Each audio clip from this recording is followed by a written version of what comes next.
Seja bem-vindo ao canal e audiolivro. Explore o melhor da literatura na plataforma Odyssey. Nossos audiolivros contam com narrações envolventes e produção de alta qualidade. Livro O Jardim, de Rama, de Arthur C. Clarke e Gentry Lee. Introdução. No ano 2130, uma misteriosa espaçonave, Rama, chegou ao Sistema Solar. Era imensa, suficientemente grande para conter uma cidade e um mar em seu cilindro de 50 quilômetros, e vazia, aparentemente abandonada por seus construtores. Quando Rama partiu para seu destino seguinte, desconhecido, muitas maravilhas haviam sido descobertas, mas poucos mistérios solucionados. Só uma coisa ficará esclarecida: tudo que os enigmáticos construtores de Rama faziam, o faziam em grupos de 3. 80 anos mais tarde, a segunda nave alienígena chegou ao Sistema Solar. Desta vez, a Terra observara e estava à sua espera. Mas nem todos aqueles anos de preparação foram suficientes para que se penetrasse no enigma ramaiano. A cada descoberta o mistério mais se adensava e a nova expedição terminou em tragédia, e com a tentativa da Terra de destruir a nave alienígena. Agora, Rama II está caminhando para fora do Sistema Solar. A bordo estão 3 humanos, 2 homens e uma mulher, deixados para trás quando a expedição partiu. À frente, o desconhecido, uma viagem que humano algum jamais experimentara. E ao final desta podia estar a verdade a respeito de Rama. Em O Jardim de Rama, Arthur C. Clarke e Gentry Lee produziram um estonteante episódio na história que começou no clássico Encontro com Rama, de Clarke, o único romance de ficção científica a abocanhar todos os principais prêmios do gênero. Parte 1. O Diário de Nicole. Capítulo 1. 29 de dezembro de 2200. Há 2 noites, às 10h44 h, hora de Greenwich na Terra, Simone Tiasso Wakefield ajudou o universo. Foi uma experiência inacreditável. Pensei que já sentirá antes emoções fortes, porém nada em minha vida, nem a morte de minha mãe, nem a medalha de ouro nas Olimpíadas de Los Angeles, nem minhas 36 horas com o príncipe Henry, e nem mesmo o nascimento de Genevieve sob o olhar alerta de meu pai no hospital de Tours. Foi tão intenso quanto minha alegria e alívio quando finalmente ouvi o primeiro choro de Simone. Michael previra que o bebê chegaria no dia de Natal. Com seu costumeiro jeito amoroso, ele nos dissera que Deus ia dar-nos um sinal, ao fazer com que nossa filha espacial nascesse no dia universalmente aceito como o do nascimento de Jesus. Richard riu-se da ideia, como acontece sempre com meu marido cada vez que o fervor religioso de Michael fica fora de controle. Mas depois que senti as primeiras contrações fortes na véspera de Natal, até mesmo Richard começou a crer. Tive um sono inquieto na noite antes do Natal. E logo antes de acordar tive um sonho profundo e vivido. Eu estava caminhando junto ao nosso lago em Belvois, brincando com meu pato favorito, Dunois, e seus companheiros selvagens, quando ouvi uma voz que me chamava. Não conseguia identificar a voz, mas sabia sem dúvida que era uma voz de mulher. Ela me disse que meu parto seria extremamente difícil e que eu precisaria de todas as minhas forças para dar à luz minha segunda filha. No próprio dia de Natal, depois de trocarmos os singelos presentes que cada um de nós havia encomendado secretamente aos ramaianos, comecei a treinar Michael e Richard para toda uma gama de possíveis emergências. Creio que Simone teria efetivamente nascido no dia de Natal se no plano consciente minha mente não estivesse tão conscia de que nenhum dos 2 homens estava sequer remotamente preparado para ajudar-me em caso de algum problema sério. É provável que minha força de vontade, e mais nada, tenha adiado o nascimento do bebê por aqueles 2 últimos dias. Uma das contingências discutidas no Natal foi a de o bebê estar com a apresentação de nádegas. Há cerca de 2 meses, quando ao bebê ainda por nascer restava alguma liberdade de movimentos dentro de meu útero, eu estava bastante certa de ele estar de cabeça para baixo. Porém, pareceu-me que ela havia invertido a posição na última semana antes de baixar para sua posição pré-parto. Eu estava apenas parcialmente correta. Ela havia conseguido entrar com a cabeça na frente no canal de parto. No entanto, estava com o rosto para cima, voltado para minha barriga, e depois da primeira série forte de contrações, o alto da cabecinha dela viu-se incomodamente encalhado de encontro à minha pelvis. Em um hospital na Terra é provável que o médico houvesse feito uma cesariana. Sem dúvida, o médico ficaria alerta a sinais de estresse do bebê e começaria bem cedo a usar todo o seu instrumental robótico para lutar para girar a cabeça de Simone antes de ela encalhar em situação tão desconfortável. Mas para o fim a dor estava arrasadora. Entre uma e outra das fortes contrações que a empurravam contra minha ossatura inamovível, eu tentava gritar ordens a Michael e Richard. Meu marido foi praticamente inútil. Ele não sabia como administrar minha dor, ou aquela porcaria, como mais tarde veio chamá-la, e muito menos ajudar com a episiotomia ou usar o fórceps improvisado que conseguíramos com os ramaianos. Michael, que Deus o abençoe, com suor jorrando da testa apesar da temperatura baixa da sala, lutou bravamente para seguir minhas instruções por vezes incoerentes. Ele usou o meu bisturi para me abrir ainda mais e então, depois de hesitar por um momento diante de todo aquele sangue, ele encontrou a cabeça de Simone com fórceps. De algum modo ele conseguiu, na terceira tentativa, tanto empurrá-la de volta para o caminho certo quanto girá-la para que pudesse nascer. Ambos os homens gritaram quando a cabeça apareceu. Eu continuei a me concentrar na respiração correta, preocupada com a possibilidade de não conseguir ficar consciente. Apesar da dor intensa, eu também gritei quando minha contração forte seguinte disparou Simone para as mãos de Michael. Como pai, era tarefa de Richard cortar o cordão umbilical, e quando ele concluiu, Michael levantou Simone para que eu a visse. E uma menina, disse ele com lágrimas nos olhos. Ele a pousou delicadamente sobre meu estômago e eu me alcei ligeiramente para vê-la. Minha primeira impressão foi a de que ela era uma réplica exata de minha mãe. Forcei-me a ficar alerta até a placenta ser removida e acabei de costurar, com a ajuda de Michael, os cortes que ele fizera com bisturi. E depois entrei em colapso. Não me lembro dos detalhes das 24 horas seguintes. Estava tão cansada do longo trabalho do parto em si, minhas contrações já estavam em 5 minutos 11 horas antes de Simone nascer, que eu dormi todos os momentos que me foi possível. Minha nova filha mamou prontamente, sem qualquer necessidade de estímulo, e Michael insiste em que ela até mesmo mamou umas 2 vezes enquanto eu estava apenas parcialmente acordada. Meu leite agora inunda o seio tão logo Simone começa a sugar e ela parece perfeitamente satisfeita quando acaba. Fico encantada que meu leite lhe seja suficiente. Estava preocupada que tivesse com ela o mesmo problema que tivera com Genevieve. Um dos 2 homens está sempre a meu lado quando acordo. Os sorrisos de Richard me parecem um tantinho forçados, mas são bem-vindos mesmo assim.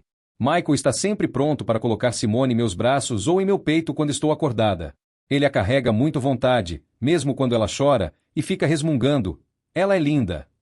Neste instante Simone está dormindo a meu lado, envolvida em um quase cobertor feito pelos ramaianos. É muito difícil definir tecidos, particularmente em termos qualificativos como macio, ou em quaisquer termos quantitativos que nossos anfitriões possam compreender. Ela realmente se parece com minha mãe. A pele é bem escura, talvez mais do que a minha, e seu chumaço de cabelo é negro como azeviche. Seus olhos são de um marrom forte, mas com sua cabeça ainda afunilada e deformada pelo parto difícil, não é fácil dizer que Simone seja bonita. Mas é claro que Michael tem razão. Ela é deslumbrante. Meus olhos podem perceber, com facilidade, a beleza que está por trás daquela criatura frágil e avermelhada que respira com velocidade tão frenética. Bem-vinda ao mundo, Simone Wakefield. Capítulo 2. 6 de janeiro de 2201. Já há 2 dias que estou deprimida. E cansada, muito cansada. Mesmo sabendo que estou sofrendo de um caso típico de síndrome pós-parto, não tenho sido capaz de me livrar de meus sentimentos depressivos. A manhã de hoje foi a pior. Acordei antes de Richard e fiquei quieta no meu lado da esteira. Olhei para Simone, que dormia tranquilamente em seu berço ramaiano encostado na parede. Apesar do amor que sinto por ela, não posso elaborar qualquer pensamento positivo quanto a seu futuro. A aura de êxtase que envolvera seu nascimento e durará 72 horas desaparecera completamente. Um fluxo sem fim de observações sem esperança e de questões sem resposta ficava percorrendo minha mente. Que espécie de vida será que vai ter minha pequena Simone? Como poderemos nós, seus pais, de algum modo garantir sua felicidade? Minha filhinha querida, você vive com seus pais e seu bom amigo Michael O'Toole em uma toca subterrânea a bordo de uma espaçonave gigantesca de origem extraterrestre. Os 3 adultos em sua vida são todos astronautas do planeta Terra, parte da tripulação da expedição Newton, enviada para investigar um pequeno mundo cilíndrico chamado Rama há quase 1 ano. Sua mãe, seu pai e o general O'Toole eram os únicos humanos que permaneciam a bordo dessa nave alienígena quando Rama alterou abruptamente sua trajetória para evitar ser aniquilada por uma falange nuclear lançada por uma terra paranoica. Acima de nossa toca fica uma ilha de misteriosos arranha-céus, a que chamamos Nova York. Ela é circundada por um mar gelado que dá a volta a toda esta imensa espaçonave e a divide em 2. Neste momento, segundo os cálculos de seu pai, penetramos ligeiramente na órbita de Júpiter, muito embora a vasta bola de gás em si esteja lá longe, no outro lado do Sol, seguindo uma trajetória hiperbólica que eventualmente irá abandonar inteiramente o sistema solar. Não sabemos para onde estamos indo. Não sabemos quem construiu esta espaçonave ou por que eles a haviam construído. Sabemos que há outros passageiros a bordo, mas não temos ideia de onde terão vindo e, além do mais, temos razões para desconfiar que ao menos alguns deles sejam hostis. Nestes últimos 2 dias, é esse esquema que meus pensamentos não têm parado de remoer. E todas as vezes chego à mesma conclusão deprimente. É impossível que nós, supostamente adultos maduros, trouxéssemos um ser tão desamparado e inocente para um ambiente que conhecemos tão pouco e sobre o qual não temos o menor controle. Hoje de manhã, tão logo tomei consciência de que estávamos no meu 37º aniversário, comecei a chorar. A princípio as lágrimas foram suaves e silenciosas, porém à medida que lembranças de todos os meus aniversários anteriores foram inundando minha mente, soluços profundos foram substituindo as lágrimas suaves. Estava sentindo uma tristeza profunda e dolorosa, não só por Simone como também por mim mesma. E quando me lembrei do magnífico planeta azul de nossa origem e não consegui incluí-lo no futuro de Simone, fiquei fazendo-me sempre a mesma pergunta. Por que haveria eu de parir uma criança no meio desta porcaria? Lá estava a palavra de novo. Era uma das favoritas de Richard. Em seu vocabulário, porcaria tinha usos virtualmente limitados.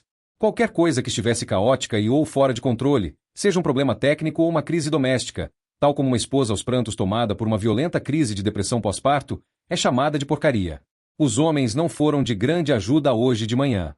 Suas tentativas de me fazer sentir melhor só ampliavam minha tristeza. Uma pergunta. Por que é que quase todo homem, quando defrontado com uma mulher infeliz, supõe imediatamente que essa infelicidade é de algum modo relacionada com ele? Para falar a verdade, não estou sendo justa.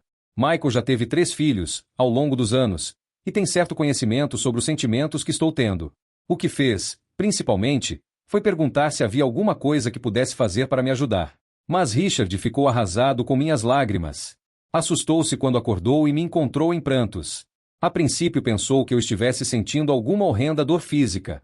E não ficou mais do que ligeiramente consolado ao saber que eu estava simplesmente deprimida. Depois de estabelecer que ele não era culpado por meu estado de ânimo, Richard ficou ouvindo em silêncio enquanto eu expressava minha preocupação quanto ao futuro de Simone. Confesso que eu estava um tanto perturbada, mas ele não parecia compreender nada do que eu dizia. Ele ficava repetindo a mesma frase, que o futuro de Simone não era de modo algum mais incerto do que o nosso, acreditando que, não havendo base lógica para eu ficar tão agitada, minha depressão deveria desaparecer instantaneamente. Afinal, depois de mais de 1 hora de problemas de comunicação, Richard concluiu corretamente que ele não estava me ajudando em nada e resolveu me deixar sozinha. 6 horas mais tarde. Estou me sentindo melhor agora. Ainda faltam 3 horas para o meu aniversário acabar. Tivemos uma festinha de noite. Eu acabo de amamentar Simone e ela está novamente deitada ao meu lado. Michael nos deixou há uns 15 minutos e foi para seu quarto, do outro lado da sala. Richard adormeceu 5 minutos depois de pousar a cabeça sobre o travesseiro. Tinha gasto o dia inteiro trabalhando no meu pedido de umas fraldas mais aprimoradas. Richard tem muito prazer em supervisionar e catalogar nossas interações com os ramaianos, ou sei lá com quem seja que opera os computadores que nós ativamos com o teclado em nosso quarto. Jamais vimos alguém ou alguma coisa no túnel escuro que fica exatamente atrás da tela negra. De modo que não temos certeza de que haja criaturas por lá reagindo a nossos pedidos e ordenando suas fábricas a manufaturar este ou aquele objeto para nós, mas por conveniência nós nos referimos a nossos anfitriões e benfeitores como ramaianos. Nosso processo de comunicação com eles é um tempo complicado e direto. É complicado porque falamos com eles usando figuras na tela negra e fórmulas quantitativas precisas na linguagem da matemática, da física e da química. É direto porque as frases que nós efetivamente imputamos usando o teclado são de sintaxe espantosamente simples. Nossas frases mais usadas são gostaríamos de ou nós queremos. É claro que não tínhamos a menor possibilidade de saber a tradução exata de nossas necessidades, e apenas supunhamos estar sendo polidos. Havia a possibilidade de que as instruções que estávamos ativando tivessem forma de ordens grosseiras começando por DEM aqui, seguidas de uma descrição detalhada daquilo que gostaríamos que nos fosse fornecido. A parte mais difícil é a química. Objetos simples de uso cotidiano como sabão, papel e vidro são muito complexos do ponto de vista químico, e extremamente difíceis de especificar com exatidão em termos de seu número e espécie de compostos químicos. Às vezes, como Richard descobriu logo no início de seu trabalho com o teclado e a tela negra, temos também de esboçar o processo de manufatura, inclusive os regimes termais, pois de outro modo o que recebemos pode não ter a menor semelhança com o que foi requisitado. O processo de requisição implicou altíssimo número de tentativas e erros. A princípio o intercâmbio foi muito ineficiente e frustrante. Nós 3 ficávamos desejando que nos lembrássemos melhor de nossa química de faculdade. Na verdade, nossa incapacidade para alcançar progresso satisfatório no sentido de nos equiparmos com os objetos essenciais do cotidiano foi uma das forças catalisadoras no sentido da grande excursão, como Richard gosta de chamá-la, que ocorreu há 4 meses. Àquela altura a temperatura ambiente, tanto na superfície de Nova York quanto no resto de Rama, já estava 5 graus abaixo do ponto de congelamento, e Richard já confirmara que o mar cilíndrico voltará a ficar inteiramente congelado. Eu estava começando a ficar seriamente preocupada por sentir que não íamos estar devidamente preparados para o nascimento do bebê. Nós levávamos tempo demais para realizar toda e qualquer tarefa. Conseguir instalar uma privada operacional, por exemplo, acabou sendo um esforço de 1 mês, e o resultado era pouco satisfatório. Na maioria das vezes, nosso problema básico era o de que fornecíamos especificações insuficientes a nossos anfitriões. No entanto, por vezes a dificuldade eram os próprios ramaianos. Muitas vezes eles nos informaram, usando nossa linguagem mútua de símbolos matemáticos e químicos, que eles não podiam concluir a manufatura de algum item específico dentro do tempo previsto. Seja como for, Richard anunciou certa manhã que ele ia deixar nossa toca e tentar alcançar a nave militar de nossa expedição Newton, que continuava atracada. Seu objetivo proclamado era a recuperação dos componentes-chave de dados científicos arquivados nos computadores da nave, o que nos ajudaria muito em nossos pedidos aos ramaianos, mas ele reconhecia também que estava terrivelmente faminto de comida decente. Nós vínhamos conseguindo manter-nos saudáveis e vivos com a gororoba química que nos era fornecida pelos ramaianos. No entanto, a maior parte da comida era ou totalmente sem sabor ou horrível. Justiça lhe seja feita, nossos anfitriões vinham correspondendo corretamente às nossas demandas. Embora nós soubéssemos grosso modo descrever os ingredientes químicos essenciais de que nossos corpos necessitavam, nenhum de nós jamais estudará em detalhe o complexo processo bioquímico que tem lugar quando provamos alguma coisa. Frequentemente a papa era difícil, quando não impossível, de se engolir. Mais de uma vez a refeição foi seguida de náuseas. Nós três passamos a maior parte de um dia discutindo os prós e contras da grande excursão. Eu estava na fase de azia de minha gravidez e sentindo-me bastante desconfortável. Mesmo que não me agradasse a ideia de ficar sozinha em nossa toca enquanto os dois homens atravessavam o gelo a pé, localizavam um jipe, cruzavam com ele a planície central e depois subiam, de elevador ou a pé, os muitos quilômetros até a estação rebatedora Alfa, reconheci que havia um grande número de circunstâncias nas quais um poderia ajudar o outro. Concordei com eles também que a ideia de fazer tal viagem sozinho seria uma grande loucura. Richard tinha certeza de que o jipe continuava funcionando, mas tinha menos esperança em relação ao pequeno elevador de cadeira. Discutimos longamente os danos que poderiam ter atingido a nave militar Newton, exposta como estava, do lado de fora de Rama, as explosões nucleares que haviam ocorrido fora do escudo protetor trançado. Richard conjecturou que já que não havia danos estruturais visíveis, usando nosso acesso ao produto dos sensores ramaianos, havíamos observado imagens da nave militar Newton na tela negra várias vezes nos meses anteriores, era possível que a própria Rama houvesse inadvertidamente protegido a nave de todas as explosões nucleares, o que resultava em não existir danos de radiação pelo lado de dentro. Tampouco. Eu era menos otimista em minhas perspectivas. Havia trabalhado com os engenheiros ambientais nos desenhos do escudo para a espaçonave, e tinha consciência da susceptibilidade à radiação de cada subsistema da Newton. Embora pensasse que havia grande probabilidade de a base de dados científicos estar intacta, tanto seu processador quanto todas as suas memórias eram feitas com componentes resistentes à radiação, estava virtualmente certa de que quaisquer reservas de comida estariam contaminadas. Sempre soubemos que nossos pacotes de comida ficavam em local relativamente desprotegido. Antes do lançamento, na verdade, tinha havido até mesmo certa preocupação de que um jato solar inesperado pudesse produzir radiação suficiente para deixar a comida imprópria para consumo. Eu não tinha medo de ficar sozinha pelos poucos dias ou uma semana que poderiam levar os dois homens para fazer a viagem de ida e volta à espaçonave militar. Preocupava-me mais com a possibilidade de um ou outro, ou ambos, não voltarem. Não era só uma questão das octoaranhas, ou de quaisquer outros alienígenas que pudessem estar coabitando conosco esta imensa espaçonave. Havia incertezas ambientais a serem consideradas, também. O que aconteceria se Rama de repente começasse a manobrar? Ou se algum outro acontecimento inopinado ocorresse e eles não pudessem voltar para Nova York? Richard e Michael garantiram-me que não incorreriam em riscos desnecessários, que não fariam nada a não ser ir até a nave militar e voltar. Os dois partiram na madrugada de um dia ramaiano de 28 horas. Era a primeira vez que eu ficava sozinha desde minha prolongada permanência solitária em Nova York, que começara quando eu caí no buraco. É claro que eu não estava realmente só, pois podia sentir Simone dar pontapés dentro de mim. Carregar em nós um bebê é um sentimento extraordinário. À esquina de cada prédio antes de me aventurar. Afinal, descobri a fonte do ruído. Richard estava cortando pedaços de treliça, usando uma serra elétrica em miniatura que trouxera da Newton. Na verdade, ele e Michael estavam discutindo quando os descobri. Uma treliça relativamente pequena, com cerca de 500 nódulos quadrados, e talvez 3 metros de lado, estava presa a uma daquelas cabanas inexpressivas a cerca de 100 metros a leste da entrada de nossa toca. Michael questionava o acerto de se atacar a treliça com a serra elétrica. Quando me viram, Richard justificava sua ação fazendo o elogio das virtudes do material elástico da treliça. Nós três nos abraçamos e nos beijamos por vários minutos, e depois eles me fizeram seu relatório da grande excursão. Fora uma viagem muito fácil. Seus instrumentos mostraram que ainda havia boa quantidade de radiação por toda a nave militar, de modo que não ficaram lá muito tempo e nem trouxeram comida. A base de dados científicos, no entanto, estava em ótimas condições.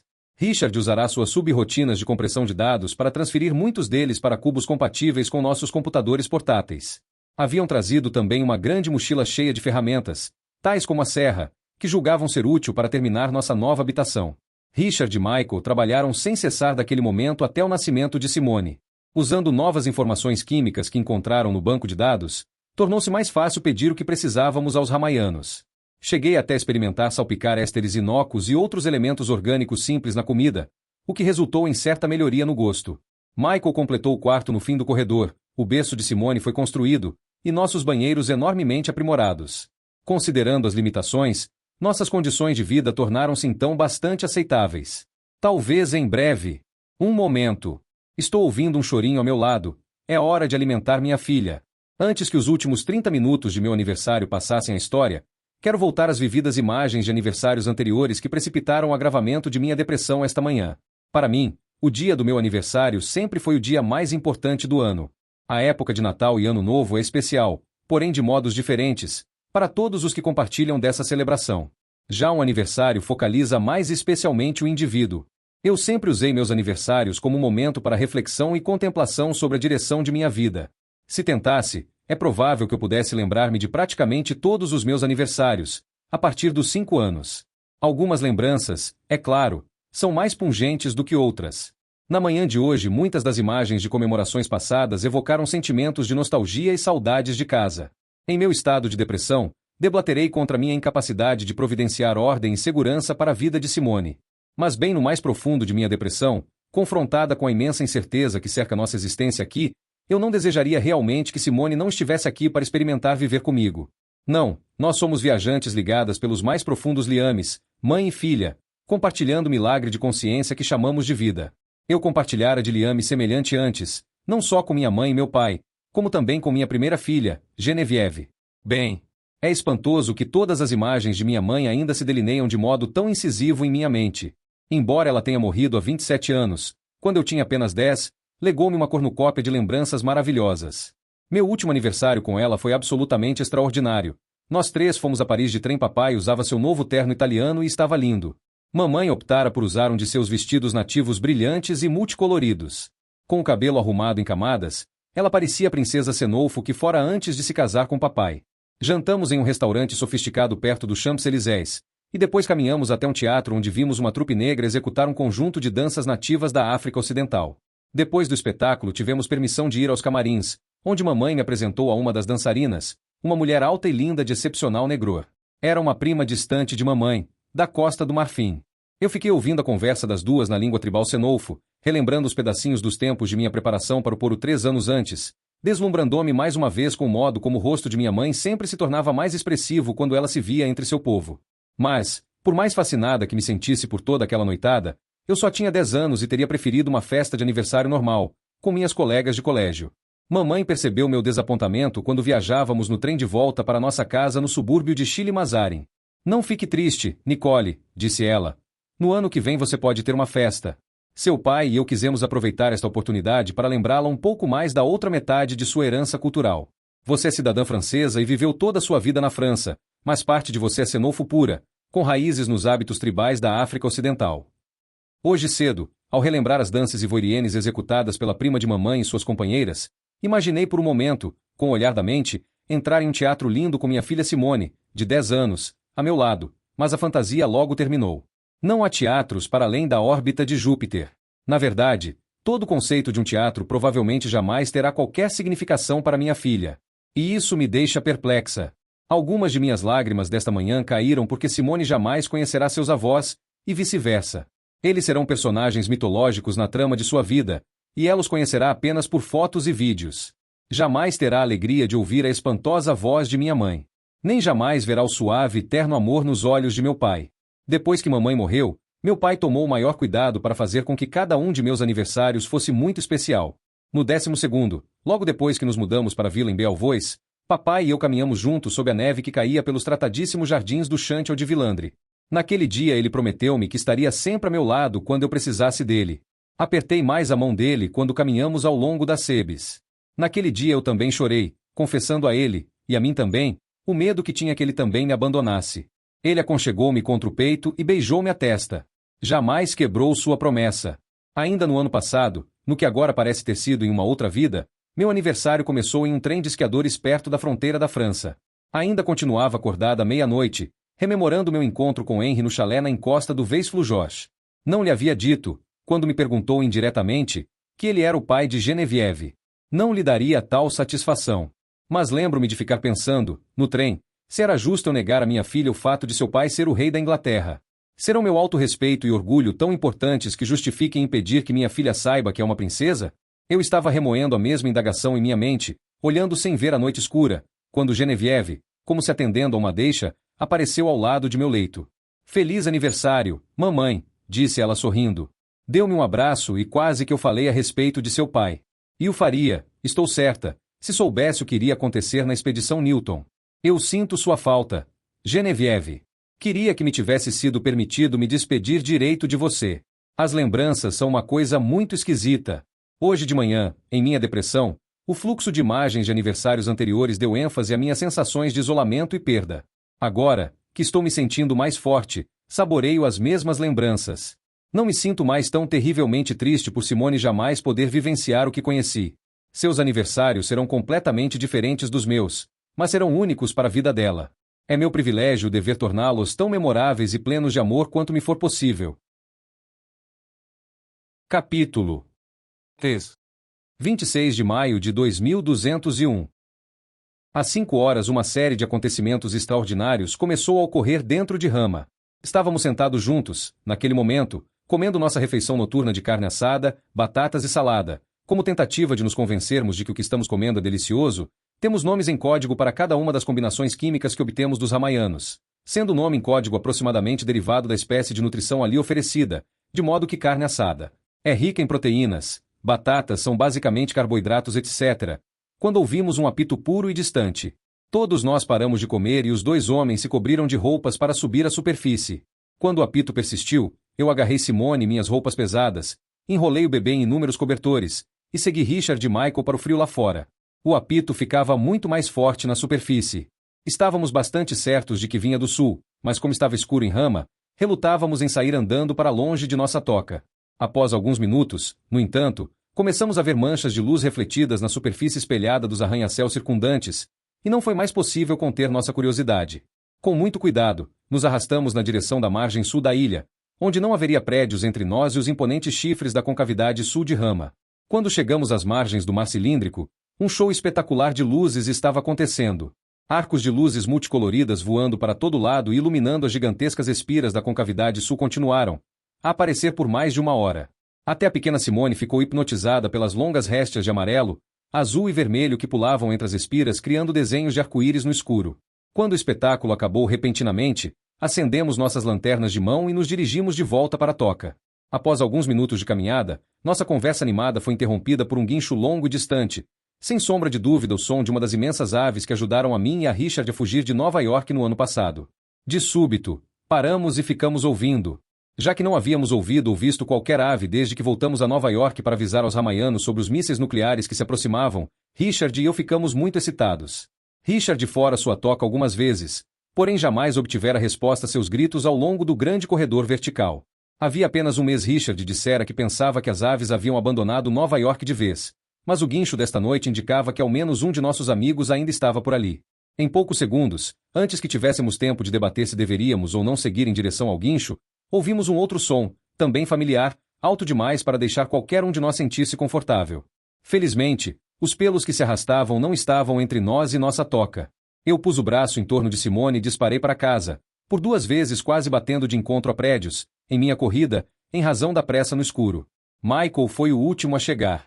A essa altura eu já abrirá tanto a tampa quanto a grade.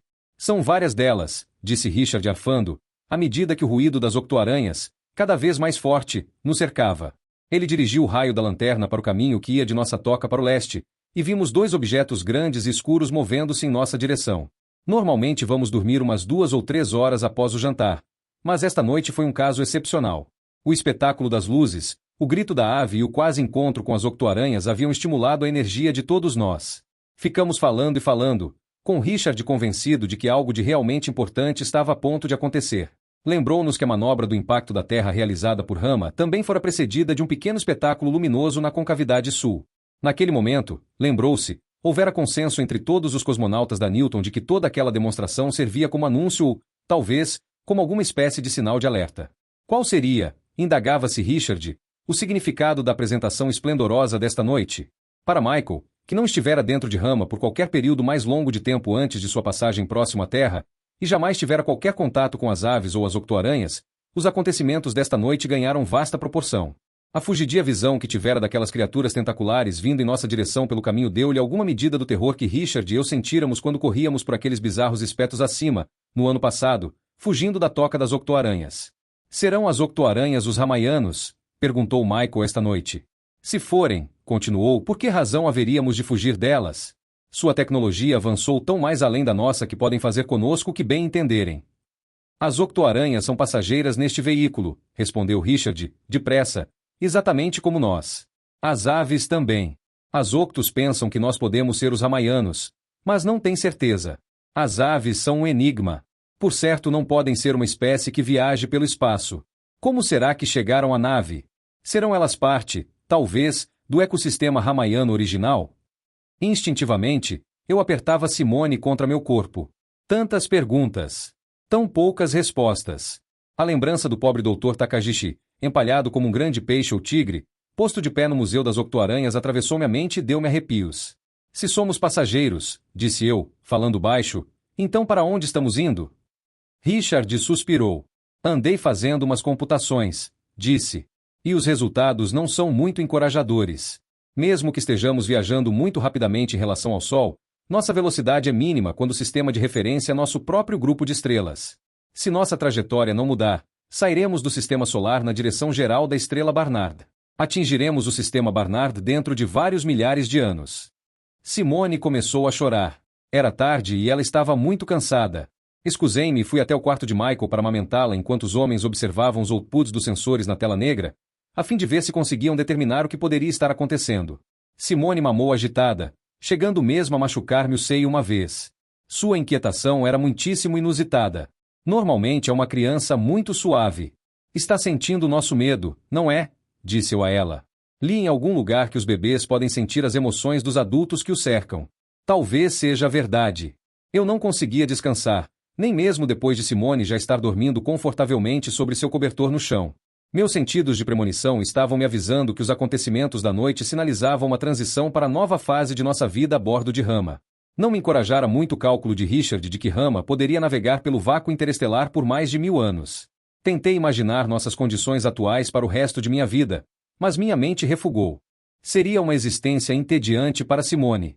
Descobri-me a formular uma prece a Deus, ou aos ramaianos, ou sei lá quem que tivesse poder para alterar o futuro. Minha oração era simples. Pedia que as mudanças a ponto de acontecer pudessem de algum modo enriquecer a vida futura da minha filhinha. 28 de maio de 2201. Novamente, esta noite, houve um apito prolongado seguido por espetacular demonstração de luzes na concavidade sul de Rama. Não fui ver. Fiquei na toca com Simone, porém Michael e Richard não encontraram nenhum dos outros ocupantes de Nova York. Richard disse que o espetáculo teve aproximadamente a mesma duração que o primeiro, mas que as exibições em si foram consideravelmente diferentes. A impressão de Michael foi a de que a única mudança significativa no espetáculo estivera nas cores. Em sua opinião, a cor dominante de hoje fora o azul, enquanto que há 2 dias fora o amarelo. Richard tem a certeza de que os ramaianos amam o número 13 e que, portanto, haverá um outro show de luzes quando a noite cair de novo. Já que os dias e as noites de Rama agora correspondem aproximadamente a 23 horas, um período de tempo que Richard chama de equinócio ramaiano, corretamente previsto por meu brilhante marido no almanaque que ele distribuiu para Michael e para mim há 4 meses. A terceira exibição começará dentro de 2 dias terrenos. Todos nós esperamos que alguma coisa inusitada ocorra pouco depois dessa terceira demonstração. A não ser que a segurança de Simone seja posta em questão, eu estarei observando. 30 de maio de 2201. Nosso monumental lar cilíndrico está agora passando por uma rápida aceleração, iniciada há mais de 4 horas. Richard está tão excitado que mal se contém. Está convencido de que por debaixo do elevado hemicilindro meridional há um sistema de propulsão que opera em princípios físicos muito além das mais delirantes imaginações de cientistas e engenheiros humanos. Ele fica olhando para os dados do sensor externo na tela negra, com seu amado computador portátil na mão, e faz anotações ocasionais baseadas no que vê no monitor. De tempos em tempos ele resmunga para si mesmo ou para nós sobre o que julga que a manobra está fazendo à nossa trajetória. Eu estava inconsciente no fundo do buraco quando Rama realizou a correção de meio curso para alcançar a órbita de impacto terrestre, de modo que não sabia o quanto o chão sacudira durante aquela primeira manobra. Diz Richard que as vibrações de então foram triviais comparadas com o que estamos experimentando agora. No momento, até andar de um lugar para outro está difícil. O chão pula para cima e para baixo com muita frequência, como se uma britadeira estivesse operando ali por perto. Temos ficado com Simone em nossos braços desde que a aceleração começou. Não podemos pousá-la no chão ou no berço, porque a vibração a assusta. Sou a única que se move com Simone, e assim mesmo tomando maior cuidado. Perder o equilíbrio e cair é uma preocupação constante. Tanto Michael quanto Richard já caíram por 2 vezes, e Simone poderia se machucar gravemente se eu caísse de mau jeito. Nossa precária mobília está saltando por toda a sala. Uma das cadeiras de fato pulou para fora, para o corredor, e depois partiu em direção da escada não faz meia hora. A princípio repunhamos a mobília em sua posição correta a cada 10 minutos, mais ou menos, mas agora não prestamos mais atenção, a não ser quando ela se encaminha pela porta para o vestíbulo. De modo geral tem sido uma época inacreditável. A começar do terceiro e último espetáculo de luzes para o sul, Richard saiu primeiro, sozinho, naquela noite, logo antes do escurecer. Voltou correndo muito excitado uns poucos minutos mais tarde e agarrou Michael. Quando voltaram os dois, Michael parecia ter visto um fantasma. Octo-aranhas! Bradou Richard. Dúzias delas estão reunidas ao longo da orla marítima, 2 quilômetros para leste. Agora, você não sabe realmente quantas são, disse Michael. Só as vimos por 10 segundos no máximo antes de as luzes se apagarem. Observei-as por mais tempo quando fui sozinho, continuou Richard. Pude vê-las com muita clareza através dos binóculos. A princípio era só um punhado, mas de repente começaram a chegar aos montes. Eu estava a ponto de começar a contá-las quando elas se organizaram em algum tipo de disposição. Uma octo gigante, com cabeça listrada de vermelho e azul, pareceu estar sozinha na frente da formação. Eu não vi nenhum gigante azul e vermelho, nem qualquer espécie de formação, acrescentou Michael enquanto eu olhava os dois com descrença. Porém, com certeza, vi muitas das tais criaturas com cabeças escuras e tentáculos dourados e pretos. Na minha opinião, estavam olhando para o sul, esperando que o show de luzes começasse. Vimos as aves, também, disse-me Richard. E voltando-se para Michael, quantas, naquela manada, você diria que voavam? 25, talvez 30, respondeu Michael. Subiram bem alto acima de Nova York, gritando enquanto subiam, e voaram para o norte, cruzando o mar cilíndrico. Richard parou por um momento. Creio que esses pássaros mudos já passaram por isto antes. Creio que eles sabem o que vai acontecer. Comecei a embrulhar Simone em seus cobertores. O que está fazendo? Indagou Richard. Expliquei que não queria perder o espetáculo final de luzes. Lembrei também a Richard que ele mesmo jurara que as octoaranhas só se aventuravam a sair à noite. Esta é uma ocasião especial, replicou ele, confiante, no momento em que o apito começou a soar. O show desta noite pareceu-me mais espetacular. Talvez por minha própria sensação de expectativa. O vermelho foi sem dúvida a grande cor da noite. A certo ponto um arco cor-de-fogo formou um hexágono completo e contínuo ligando as pontas dos 6 chifres menores. Mas por mais espetacular que fossem as luzes ramaianas, elas não foram o ponto alto da noite. Cerca de 30 minutos depois da exibição começar, Michael de repente gritou "Olhem!" e apontou para a orla da praia na direção em que ele e Richard viram as octoaranhas antes. Várias bolas de luz se haviam acendido simultaneamente no céu acima do mar cilíndrico congelado. Os foguetes de iluminação ficaram a mais ou menos 50 metros do chão e iluminaram uma área de cerca de 1 quilômetro quadrado da área de gelo abaixo deles. Durante quase um minuto pudemos ver alguns detalhes de uma vasta massa negra que atravessava o gelo em direção ao sul. Richard entregou-me o binóculo quando a luz já se acabava e pude ver algumas criaturas em separado naquela massa. Um número surpreendente de octoaranhas tinha desenhos coloridos em suas cabeças, porém a maioria era cinza-carvão, como a que nos perseguira na toca. Tanto os tentáculos preto e ouro quanto a forma dos corpos confirmavam que aquelas criaturas eram da mesma espécie das que víramos subindo pelos espetos no ano passado. E Richard tinha razão, havia dúzias delas. Quando a manobra começou, nós voltamos rapidamente para a toca. Era perigoso ficar do lado de fora em Rama durante essas vibrações violentas. Ocasionalmente, pequenos pedaços dos arranha-céus à nossa volta se soltavam e caíam no chão.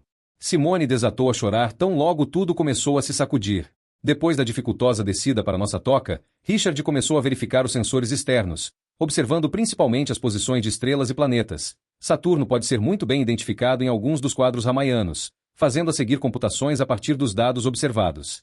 Michael e eu nos alternávamos em segurar Simone no colo. Acabamos por sentar-nos em um canto do quarto, onde a junção das duas paredes dava-nos alguma sensação de estabilidade, e conversamos sobre aquele dia espantoso. Quase uma hora mais tarde, Richard anunciou os resultados de sua determinação preliminar de órbita. Deu-nos primeiros elementos orbitais, em relação ao Sol, de nossa trajetória hiperbólica antes de começarem as manobras. Depois apresentou dramaticamente os novos elementos, que ele chamava de osculantes, de nossa trajetória instantânea. Em algum caminho de minha mente eu devia ter arquivado informações que definem o termo elemento osculante, mas por sorte não tive de procurar por ela. Pude, pelo contexto, compreender que Richard estava usando um processo taquigráfico de nos informar o quanto nossa hipérbole se havia alterado durante as primeiras 3 horas de manobra. No entanto, as implicações totais da mudança na excentricidade hiperbólica escaparam-me. Michael lembrava-se de sua mecânica celeste. Você tem certeza? Indagou ele imediatamente. Os resultados quantitativos têm largas margens de barras de erros, respondeu Richard. Porém, não pode haver dúvida quanto à natureza qualitativa da mudança de trajetória. Então nossa média de fuga do sistema solar está aumentando, insistiu Michael. Isso mesmo, concordou Richard. Nossa aceleração está virtualmente toda indo na direção que aumenta nossa velocidade com respeito ao Sol. A manobra já adicionou vários quilômetros por segundo à nossa velocidade de base solar. Puxa, respondeu Michael. Isso é avassalador. Compreendi a essência do que Richard estava dizendo. Se vínhamos mantendo a esperança de que pudéssemos estar em uma viagem circular que por mágica nos trouxesse de volta à Terra, tais esperanças acabavam de ser despedaçadas. Rama ia deixar o sistema solar muito mais depressa do que qualquer um de nós esperava. Enquanto Richard tornava-se lírico sobre o tipo de sistema de propulsão capaz de imprimir tal mudança de velocidade a esta espaçonave behemontica, eu amamentava Simone e refletia novamente a respeito de seu futuro. Então, agora estamos definitivamente deixando o sistema solar, pensei, e indo para outro lugar. Será que algum dia verei um outro mundo? Ou verá Simone? Será possível, minha filha, que Rama seja seu lar durante toda a sua vida? O chão continua a sacudir vigorosamente, mas me dá certo conforto. Diz Richard que nossa velocidade de escape continua aumentando. Ótimo! Já que vamos para algum lugar novo, quero chegar lá o mais rápido possível. Capítulo 4. 5 de junho de 2201. Despertei no meio da noite depois de ouvir o som persistente de batidas que vinham da direção do corredor vertical de nossa toca. Muito embora o nível normal do ruído do sacudir constante seja considerável, Richard e eu pudemos ouvir as batidas com clareza e sem dificuldade. Verificamos que Simone estivesse dormindo confortavelmente em seu novo berço, que Richard construíra de modo a minimizar as vibrações. Depois caminhamos com cuidado no sentido do corredor vertical. As batidas foram ficando mais altas à medida que subíamos a escada que dava na grade que nos protegia de visitantes indesejados. Em um dos patamares, Richard inclinou-se para mim e sussurrou que devia ser Macduff batendo no portão e que nossa má ação seria em breve descoberta. Eu estava tensa demais para rir. Quando estávamos ainda a vários metros da grade, vimos uma grande sombra que se movia, projetada na parede à nossa frente. Paramos para estudá-la. Tanto Richard quanto eu compreendemos imediatamente que a tampa exterior da toca estava aberta. Era dia agora na superfície de Rama, e que a criatura ou bioma ramaiano responsável pelas batidas é que estava criando a bizarra sombra na parede. Instintivamente, eu agarrei a mão de Richard. Mas que coisa neste mundo será essa? Indaguei-me em voz alta. Deve ser uma coisa nova, respondeu Richard muito baixinho. Disse-lhe que a sombra parecia uma bomba de petróleo antiquada, que ficava subindo e descendo no meio de um campo petrolífero.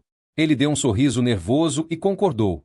Depois de esperar o que devem ter sido uns 5 minutos, sem ver ou ouvir qualquer mudança na batida rítmica conferida pelo visitante, Richard disse-me que ia subir até a grade, de onde poderia ver algo mais definido do que uma sombra. É claro que isso significava que fosse o que fosse que estivesse do lado de fora batendo também poderia vê-lo, supondo-se que tivesse olhos ou seu equivalente aproximado. Por alguma razão, lembrei-me do Dr. Takagishi naquele momento, e uma onda de medo me invadiu. Beijei Richard e recomendei-lhe que não fizesse imprudências. Ao alcançar o patamar final, bem em cima de onde eu esperava, seu corpo ficou parcialmente na luz e bloqueou a sombra que se movia. As batidas pararam repentinamente. É mesmo um bioma, gritou Richard. Parece um louva-a-Deus com uma mão extra no meio da cara. Seus olhos arregalaram-se de repente. E agora ele está abrindo a grade, acrescentou, pulando imediatamente para fora do patamar. Um segundo mais tarde, ele estava a meu lado. Agarrou minha mão e corremos vários andares escada abaixo juntos. Só paramos ao chegarmos ao nosso nível normal de moradia, vários patamares abaixo. Podíamos ouvir o som de movimento acima de nós. Havia um outro louva-a-Deus e pelo menos um bulldozer biótico atrás do da frente, disse Richard, sem fôlego. Tão logo me viram, começaram a abrir a grade. Aparentemente só estavam batendo para alertar-nos quanto à sua presença. Mas o que querem? Indaguei, mas minha pergunta era retórica. O ruído acima de nós continuou a aumentar. Parece um exército, comentei. Em poucos segundos, pudemos ouvi-los descendo as escadas. Temos de ficar preparados para fugir correndo, disse Richard já frenético. Você pega Simone que eu vou acordar Michael. Fomos depressa pelo corredor na direção da área de estar. Michael já fora despertado pela barulhada e até mesmo Simone começava a mexer-se. Juntamo-nos bem agarrados em nossa sala principal e esperamos os invasores alienígenas. Richard havia preparado no teclado um pedido que, com o manejo de mais 2 comandos, faria a tela preta levantar-se exatamente quando nossos benfeitores invisíveis estavam a ponto de suprir-nos com algum produto novo. Se formos atacados, disse Richard, vamos nos arriscar pelos túneis atrás da tela. Passou-se uma meia hora. Pelo burburinho vindo do lado da escada, sabíamos que os invasores já estavam em nosso nível na toca, porém nenhum deles entrará ainda na passagem para nossa área de estar. Depois de mais 15 minutos, a curiosidade tomou conta de meu marido. Vou dar uma verificada na situação, disse Richard, deixando Michael comigo e com Simone. Voltou em menos de 5 minutos. São 15 ou talvez 20 deles, disse-nos com o senho franzido. Ao todo, 3 louva-a-deuses, mais 2 tipos diferentes de bulldozers bióticos. Parecem estar construindo alguma coisa no lado oposto à toca. Simone adormecera novamente. Botei-a no berço e depois segui os 2 homens na direção do barulho. Quando chegamos à área circular onde a escada sobe para a abertura em Nova York, encontramos um turbilhão de atividade. Era impossível seguir todo o trabalho que estava sendo realizado do outro lado da sala. Os louva-a-deuses pareciam estar supervisionando os biomas bulldozers que estavam alargando o corredor horizontal do outro lado da sala circular. Alguém tem alguma ideia do que estão fazendo? Perguntou Michael em um sussurro. Nem a mais vaga, respondeu Richard. Já se passaram quase 24 horas agora, e ainda não estava bem claro o que os biomas estavam construindo. Richard pensa que o alargamento do corredor tem como objetivo acomodar alguma nova facilidade. Sugeriu também que toda aquela atividade na certa tinha alguma coisa a ver conosco, pois, afinal, estava sendo levada a efeito em nossa toca. Os biomas trabalham sem parar para descanso, alimentação ou sono. Parecem estar seguindo algum plano geral ou procedimento que já lhes tinha sido integralmente comunicado, pois nenhum deles em momento algum parou para qualquer consulta. É um espetáculo impressionante ver toda aquela atividade implacável. Por seu lado, os biomas nem uma só vez admitiram ter consciência de que estávamos a observá-los. Há uma hora Richard, Michael e eu conversamos um pouco sobre a frustração que todos sentíamos por não saber o que estava acontecendo à nossa volta. A certa altura, Richard sorriu. Não é assim tão dramaticamente diverso da situação na Terra, disse ele vagamente. Quando Michael e eu insistimos em que explicasse o que dissera, Richard apenas sacudiu a mão em movimento amplo. Até mesmo em casa, respondeu meio distraído, nosso conhecimento é severamente limitado. A busca da verdade é sempre uma experiência frustrante. 8 de junho de 2201. É inconcebível para mim que os biomas tivessem acabado a instalação tão depressa. Há 2 horas, o último deles, o louva-a-Deus capataz, fez-nos um sinal, usando a mão no meio da sua face, para que inspecionássemos o novo espaço no início da tarde, depois subiu pesadamente a escada e desapareceu. Richard disse que ele ficará em nossa toca até se certificar de que nós compreenderamos tudo. O único objeto na nova sala é um tanque estreito e retangular que obviamente foi desenhado para nós. Ele tem lados de metal brilhante, de cerca de 3 metros de altura. Em cada extremidade é uma escada que leva até a borda do tanque. Uma plataforma no caminho corre ao longo do perímetro exterior do tanque, alguns centímetros abaixo da borda. Do lado de dentro da estrutura retangular há 4 redes trançadas presas às paredes. Cada uma dessas criações fascinantes foi individualmente desenhada para cada membro de nossa família. As redes de Michael e Richard ficam a cada ponta do tanque. Simone e eu temos camas trançadas no centro, com a redinha dela bem ao lado da minha. É claro que Richard já havia examinado todo o arranjo em detalhe. Porque o tanque tem uma tampa e as redes estão instaladas na cavidade, a 1 metro ou 1,5 metros do alto, ele concluiu que o tanque pode ser fechado quando então será provavelmente enchido com fluido. Mas por que foi construído? Será que deveremos passar por alguma série de experiências planejadas? Richard tem a certeza de que estamos a ponto de sermos testados de algum modo, porém Michael acha que sermos usados apenas como cobaias é incoerente com a personalidade ramaiana observada até aqui. Tive de rir desse comentário. Michael agora já conseguiu espraiar seu incurável otimismo religioso para englobar também os ramaianos. Ele sempre supõe, como o Dr. Pangos de Voltaire, que estamos vivendo no melhor de todos os mundos possíveis. O louva-a-Deus capataz tinha ficado por ali, observando do caminho em torno do tanque, até que cada um de nós efetivamente tivesse feito a experiência de deitar-se em sua rede. Richard ressaltou que, muito embora as redes tivessem sido posicionadas em profundidades variadas ao longo das paredes, nós todos afundaríamos aproximadamente no mesmo nível quando ocupássemos nossas camas trançadas. A trama é ligeiramente elástica, lembrando o material das treliças que encontramos antes em Rama. Enquanto eu estava testando minha rede hoje à tarde, seu balanço lembrou-me tanto medo quanto euforia durante meu fantástico voo com o arreio de treliça através do mar cilíndrico. Fechando os olhos era fácil imaginar-me novamente sobre a água, suspensa debaixo das 3 grandes aves que me carregaram para a liberdade. Ao longo da parede da toca, atrás do tanque do ponto de vista de nossa área de estar, há um conjunto de grossos canos ligados diretamente ao tanque. Suspeitamos que seu objetivo seja o de conduzir algum tipo de fluido que irá encher o volume do tanque. Suponho que descubramos tudo muito em breve. Então o que devemos fazer agora? Nós 3 concordamos que devemos apenas esperar. Sem dúvida, esperam que 1 hora dessas passemos algum tempo naquele tanque. Mas supomos que seremos informados de quando será a hora certa. 10 de junho de 2201. Richard tinha razão.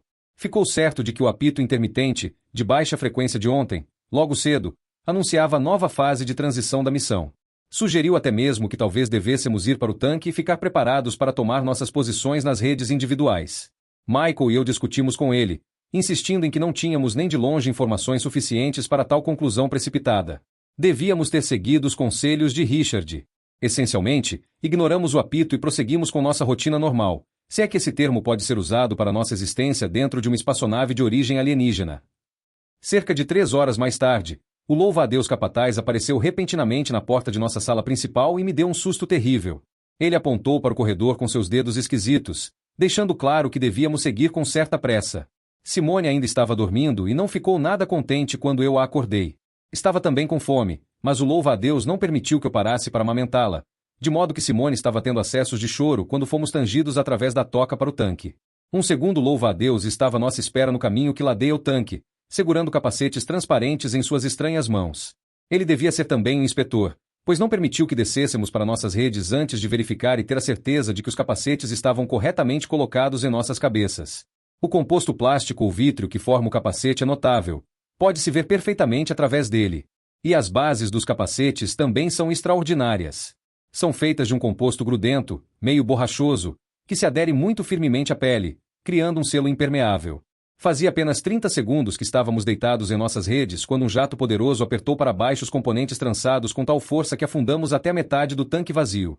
Um momento depois, fios mínimos, que pareciam crescer do material das redes, envolveram os torsos de nossos corpos, deixando-nos livres apenas pernas, braços e pescoço. Dei uma olhada para Simone, para ver se estava chorando, mas tinha um vasto sorriso no rosto. O tanque já começara a ser enchido com um líquido verde claro. Em menos de 1 minuto estávamos envolvidos pelo fluido. Sua densidade era muito próxima da nossa, pois ficamos meio flutuando na superfície até a tampa do tanque fechar-se e o líquido enchê-lo completamente. Embora eu julgasse pouco provável que estivéssemos correndo qualquer perigo real, fiquei assustada quando a tampa do tanque fechou-se por sobre nossas cabeças. Todos nós, afinal, somos ao menos um pouquinho claustrofóbicos. Durante todo esse tempo a aceleração continuará. Por sorte, o interior do tanque não ficava inteiramente escuro. Havia pequenas luzinhas distribuídas pela tampa. Eu podia ver Simone a meu lado, seu corpinho pulando como uma boia, e podia até ver Richard à distância. Ficamos dentro do tanque por um pouquinho menos de 2 horas. Richard estava excitadíssimo quando tudo acabou. Disse a Michael que por certo havíamos feito um teste para que vissem se poderíamos suportar forças excessivas. Eles não estão satisfeitos com as insignificantes velocidades que vínhamos experimentando até então, informou-nos ele com entusiasmo. Os ramaianos querem aumentar mesmo sua velocidade. Para fazê-lo, a espaçonave precisa ficar sujeita, por longos períodos, a forças G de alto nível. Este tanque foi desenhado para fornecer-nos amortecedores suficientes para que nossa construção biológica possa assimilar ambientes inusitados. Richard passou o dia inteiro fazendo cálculos, e há poucas horas mostrou-nos sua reconstituição preliminar do evento de aceleração de ontem. "Olhem só isso!" gritou, mal conseguindo conter-se. Fizemos uma mudança de velocidade equivalente a 70 km por segundo, naquele breve período de 2 horas. É uma coisa absolutamente monstruosa para uma espaçonave das dimensões de Rama. Estávamos acelerando a quase 10 Gs durante todo o tempo. Depois ele riu. Esta nave tem um modo de overdrive e tanto. Quando acabou o teste no tanque, inseri um novo conjunto de sondas de biometria em todos nós, inclusive Simone. Não notei até agora quaisquer reações inesperadas, pelo menos nada que detonasse um aviso, mas confesso que continuo um pouco preocupada com a maneira como nossos corpos reagirão a tais pressões. Há alguns minutos, Richard repreendeu-me. Os ramaianos estão sem dúvida observando também, disse ele, indicando que considerava a biometria desnecessária. Creio que estão coletando seus próprios dados por intermédio daqueles fios. Capítulo 5. 19 de junho de 2201. Meu vocabulário é insuficiente para descrever minhas experiências nestes últimos dias. A palavra espantoso, por exemplo, fica muito aquém para transmitir a verdadeira sensação de como têm sido extraordinárias essas longas horas no tanque. As duas únicas experiências remotamente semelhantes em minha vida foram ambas induzidas pela ingestão de catalíticos químicos. Primeiro durante a cerimônia Poro na Costa do Marfim, quando eu tinha 7 anos, e depois mais recentemente, depois de beber do vidrinho de homem quando estava no fundo daquele buraco em Rama. Mas ambas essas viagens ou visões, ou seja lá o que sejam, foram incidentes isolados e comparativamente curtos de duração. Meus episódios recentes no tanque duraram horas. Antes de atirar-me inteiramente a descrição do mundo dentro de minha mente, deveria resumir primeiro os acontecimentos reais da última semana, a fim de que os episódios alucinatórios possam ser inseridos em seu contexto.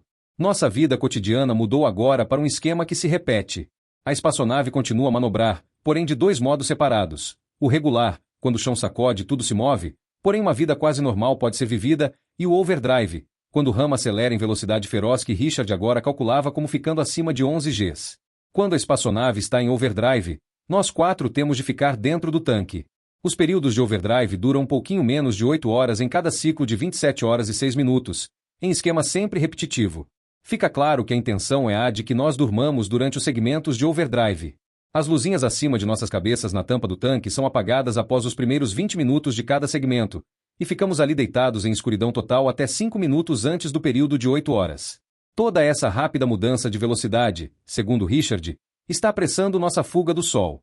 Se a manobra em curso permanecer assim em magnitude e direção, e continuar pelo período de um mês, estaremos então viajando a metade da velocidade da luz em relação a nosso sistema solar.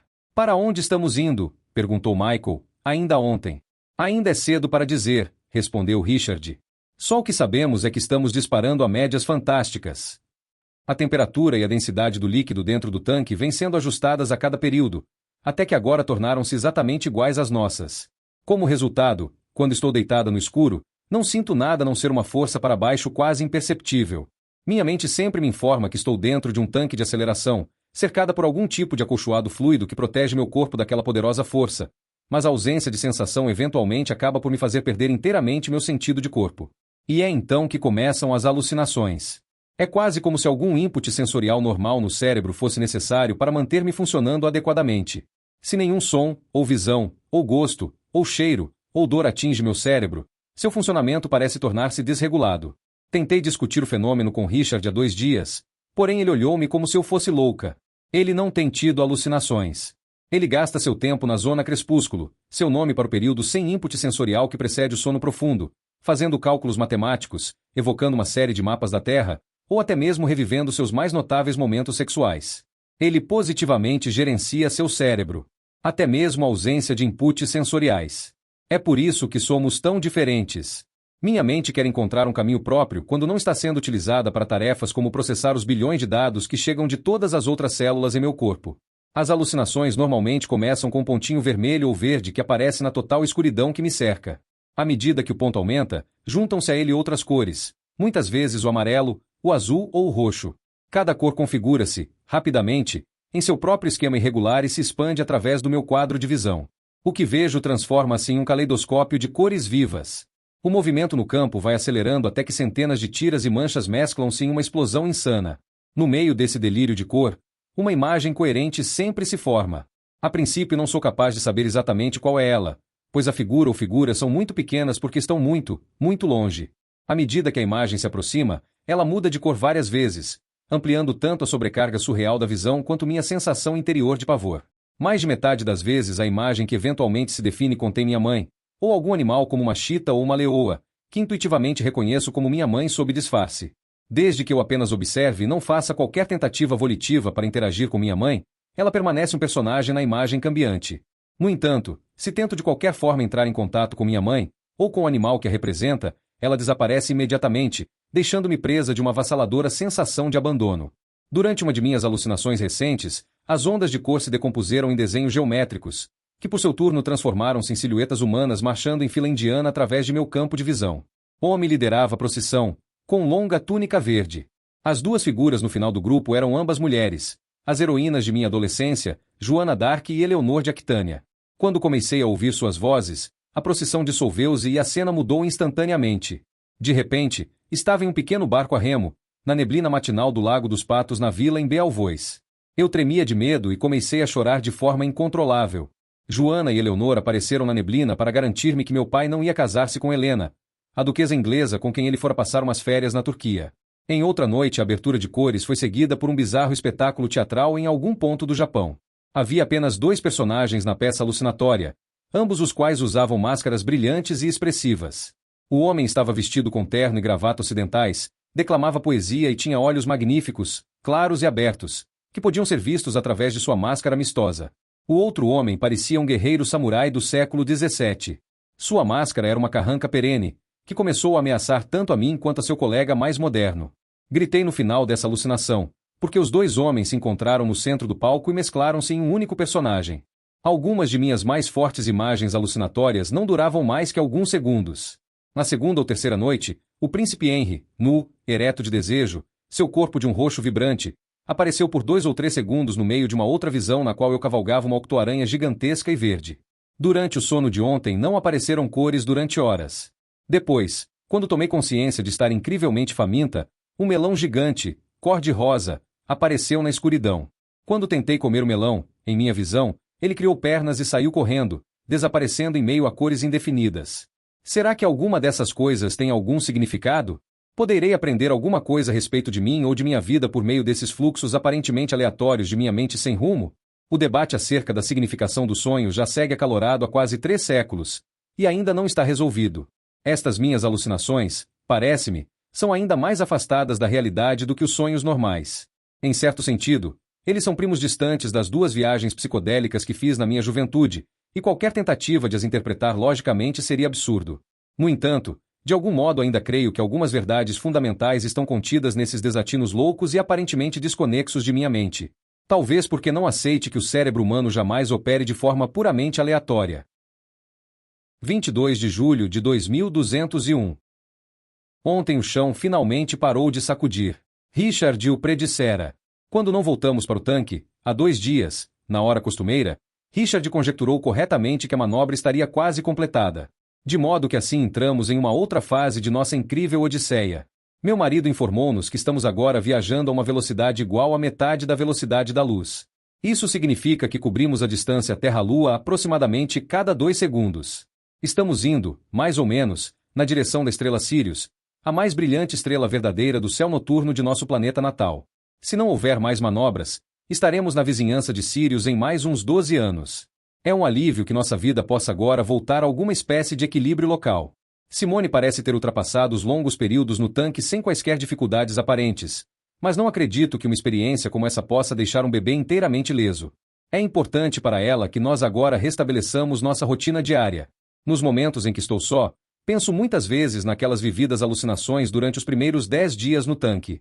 Devo admitir que fiquei encantado ao resistir finalmente a várias zonas de crepúsculo de total privação sensorial sem desenhos loucos e coloridos ou imagens desconexas inundarem minha mente. Àquela altura eu já começava a me preocupar com minha sanidade, falando a verdade, eu já ultrapassara de muito o avassalador. Embora as alucinações parassem de repente, minhas lembranças da força de tais visões ainda me deixavam assustada cada vez que as pequenas luzes da tampa do tanque se apagavam, durante as últimas semanas. Tive apenas mais uma visão depois daqueles primeiros 10 dias, que pode efetivamente ter sido apenas um sonho extremamente vivido durante um período normal de sono. A despeito do fato de esta imagem em particular não ser tão nítida quanto as anteriores, eu a retenho mesmo assim em detalhe em função de sua semelhança com um dos segmentos alucinatórios ocorridos enquanto estava no fundo do buraco no ano passado. Em meu sonho ou visão final estava eu sentada com meu pai ouvindo um concerto ao ar livre em local indeterminado. Um cavalheiro oriental idoso, com longa barba branca, estava sozinho no palco, tocando alguma espécie de instrumento de cordas. Ao contrário de minha visão no fundo do buraco, no entanto, meu pai e eu não nos transformamos em passarinhos e voamos para Chinon, na França. Ao invés disso, O corpo de meu pai desapareceu completamente, ficando apenas os olhos. Em poucos segundos, 5 outros pares de olhos formaram um hexágono no ar, acima de mim. Reconheci imediatamente os olhos de Omi e os de minha mãe, porém os outros 3 pares eram desconhecidos. Os olhos nos vértices do hexágono olhavam todos fixamente para mim, sem piscar, como se estivessem tentando comunicar-me alguma coisa. Logo antes de a música parar, ouvi um único som distinto. Várias vozes emitiram simultaneamente a palavra perigo. Qual a origem de minhas alucinações, e por que fui eu a única dos 3 a experimentá-las? Richard e Michael também foram sujeitados à privação sensorial, e ambos confessaram que alguns desenhos bizarros flutuaram em frente a seus rostos, porém suas imagens jamais foram coerentes. Se, como conjecturamos, os Ramayanos de início injetaram-nos com 1 ou 2 elementos químicos, usando os fios finíssimos que se enrolavam em nossos corpos, para ajudar-nos a dormir naquele ambiente desconhecido, por que seria eu a única a reagir com visões tão delirantes? Tanto Richard quanto Michael acreditam que a resposta é simples, que eu sou um indivíduo drogável de imaginação hiperativa. No que lhes concerne, com isso fica tudo explicado. Sem querer entrar mais no assunto, eles são corteses quando levanto questões ligadas às minhas viagens, porém não se mostram interessados. Eu poderia esperar esse tipo de reação de Richard, mas certamente não de Michael. Na verdade, nem mesmo nosso previsível General O'Toole tem se mostrado inteiramente ele mesmo desde que começaram nossas sessões no tanque. Fica claro que ele tem se preocupado com outros assuntos. Mas ainda hoje pela manhã consegui ter ao menos um vislumbre do que lhe anda indo pela mente. Sem que o admitisse conscientemente, disse Michael afinal, lentamente, depois que eu importunei com um interrogatório amistoso por vários minutos, eu sempre redefini e relimitei Deus a cada novo avanço da ciência. Eu havia conseguido integrar um conceito dos Ramayanos em meu catolicismo, mas ao fazê-lo eu apenas expandir a minha definição limitada dele. Agora, quando me encontro a bordo de uma espaçonave robô viajando a velocidades relativistas, vejo que preciso liberar Deus completamente. Só então pode ele ser o ente supremo de todas as partículas e processos do universo. O desafio de minha vida no futuro próximo fica no outro extremo. Richard e Michael estão fixados em ideias profundas. Richard no campo da ciência e da engenharia, Michael no mundo da alma. Embora me deem o maior prazer as ideias estimulantes produzidas por cada um dos dois em sua busca particular da verdade, alguém tem de prestar atenção às tarefas cotidianas da vida. Nós 3 temos a responsabilidade, afinal, de preparar nossa única integrante da nova geração para sua vida adulta. Está parecendo que a tarefa de ser, entre pai e mãe, a dominante, sempre recairá sobre mim. É uma responsabilidade que abraço com alegria. Quando Simone me sorri, radiosa, quando descansa em meio a uma mamada, não me preocupo com minhas alucinações, não me importa realmente se Deus existe ou não, e não sinto que tenha maior importância os Ramayanos haverem desenvolvido um método para utilizar a água como combustível nuclear. Nesses instantes, a única coisa que realmente importa é ser eu a mãe de Simone. 31 de julho de 2201. A primavera positivamente chegou em Rama. O degelo começou tão logo a manobra se completou. Àquela altura, a temperatura na superfície atingira uns frígidos 20-25 graus abaixo de zero, e já começávamos a nos preocupar com quanto a temperatura exterior poderia ainda baixar antes que o sistema de regulagem das condições termais de nossa toca chegasse a seu limite. A temperatura vem subindo uniformemente quase 1 grau por dia desde então e, se continuar assim, atravessaremos a linha de congelamento em 2 semanas. Estamos agora fora do sistema solar, no vácuo quase perfeito que ocupa os imensos vazios entre estrelas vizinhas. Nosso Sol ainda é o objeto dominante no céu, porém nenhum dos planetas é sequer visível. 2 ou 3 vezes por semana Richard procura nos dados telescópicos por algum sinal dos cometas na nuvem Oort, porém até aqui não viu nada. De onde vem o calor que esquenta o interior de nosso veículo? Nosso mestre em engenharia, o bonitão cosmonauta Richard Wakefield, deu uma resposta rápida quando Michael lhe fez essa pergunta ontem. O mesmo sistema nuclear que estava municiando a vasta mudança de velocidade provavelmente está agora gerando calor. Rama deve ter 2 regimes operacionais diferentes. Quando chega perto de uma fonte de calor, como uma estrela, são desligados todos os seus sistemas primários, inclusive o controle térmico e de propulsão. Tanto Michael quanto eu congratulamo-nos com Richard por tal explicação eminentemente plausível. Porém, questionei, ainda há muitas outras perguntas. Por que, por exemplo, teriam de ser 2 sistemas diversos de engenharia? E por que desligar todo o sistema primário? Quanto a isso, posso apenas especular, respondeu Richard com seu sorriso habitual. Talvez o sistema primário necessite de reparos periódicos que só possam ser levados a cabo quando houver fonte externa de calor e força. Vocês já viram como os vários biomas fazem a manutenção da superfície de Rama. Talvez haja um outro conjunto de biomas que executem a manutenção dos sistemas primários. Tenho uma outra ideia, disse Michael lentamente. Você acredita que seja por algum motivo predeterminado que estamos a bordo desta espaçonave? O que quer dizer com isso? Perguntou Richard, com o senho franzido. Você julga que é por acontecimento aleatório que estamos aqui? Ou seria acontecimento provável, dadas todas as probabilidades e a natureza de nossa espécie, que alguns membros da raça humana estivessem dentro de Rama neste momento? Gostei da linha de raciocínio de Michael. Estava insinuando, embora não compreendesse inteiramente, que talvez os ramaianos não fossem apenas gênios na área das ciências exatas e em engenharia. Talvez eles soubessem alguma coisa sobre psicologia universal. Também. Richard não estava seguindo a ideia. Está sugerindo, perguntei, que os ramaianos tenham usado propositadamente seus sistemas secundários na vizinhança da Terra, esperando com isso atrair-nos para um encontro? Isso é um despropósito, disse Richard imediatamente. Mas, Richard, retrucou Michael, pense um pouco. Qual seria a probabilidade de qualquer contato se os ramaianos tivessem entrado feito um raio em nosso sistema em fração significativa da velocidade da luz, tivessem dado a volta ao Sol e ido alegremente embora? Absolutamente zero. E, como você mesmo sugeriu, pode haver outros estrangeiros, se assim podemos nos chamar, conosco nesta nave. Duvido que muitas espécies tivessem a capacidade. Durante uma pausa na conversa lembrei aos homens que em breve o mar cilíndrico iria degelar-se a partir do fundo, e que logo após haveria furacões e maremotos. Todos concordamos que deveríamos recolher o barco à vela de apoio que estava no sítio Beta. Os homens levaram um pouco mais de 12 horas para atravessar o gelo ida e volta. Já era noite quando retornaram. Quando Richard e Michael chegaram na toca, Simone, que sempre tem plena consciência de tudo à sua volta, estendeu os braços para Michael. Já vi que alguém está contente porque voltei, brincou Michael.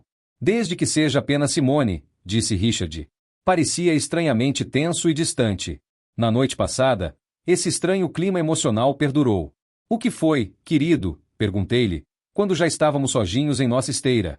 Ele não respondeu logo, de modo que lhe beijei o rosto e fiquei esperando. É Michael, disse ele, afinal. Eu só compreendi hoje, quando estávamos carregando o barco através do gelo, que ele está apaixonado por você. Precisava ouvi-lo.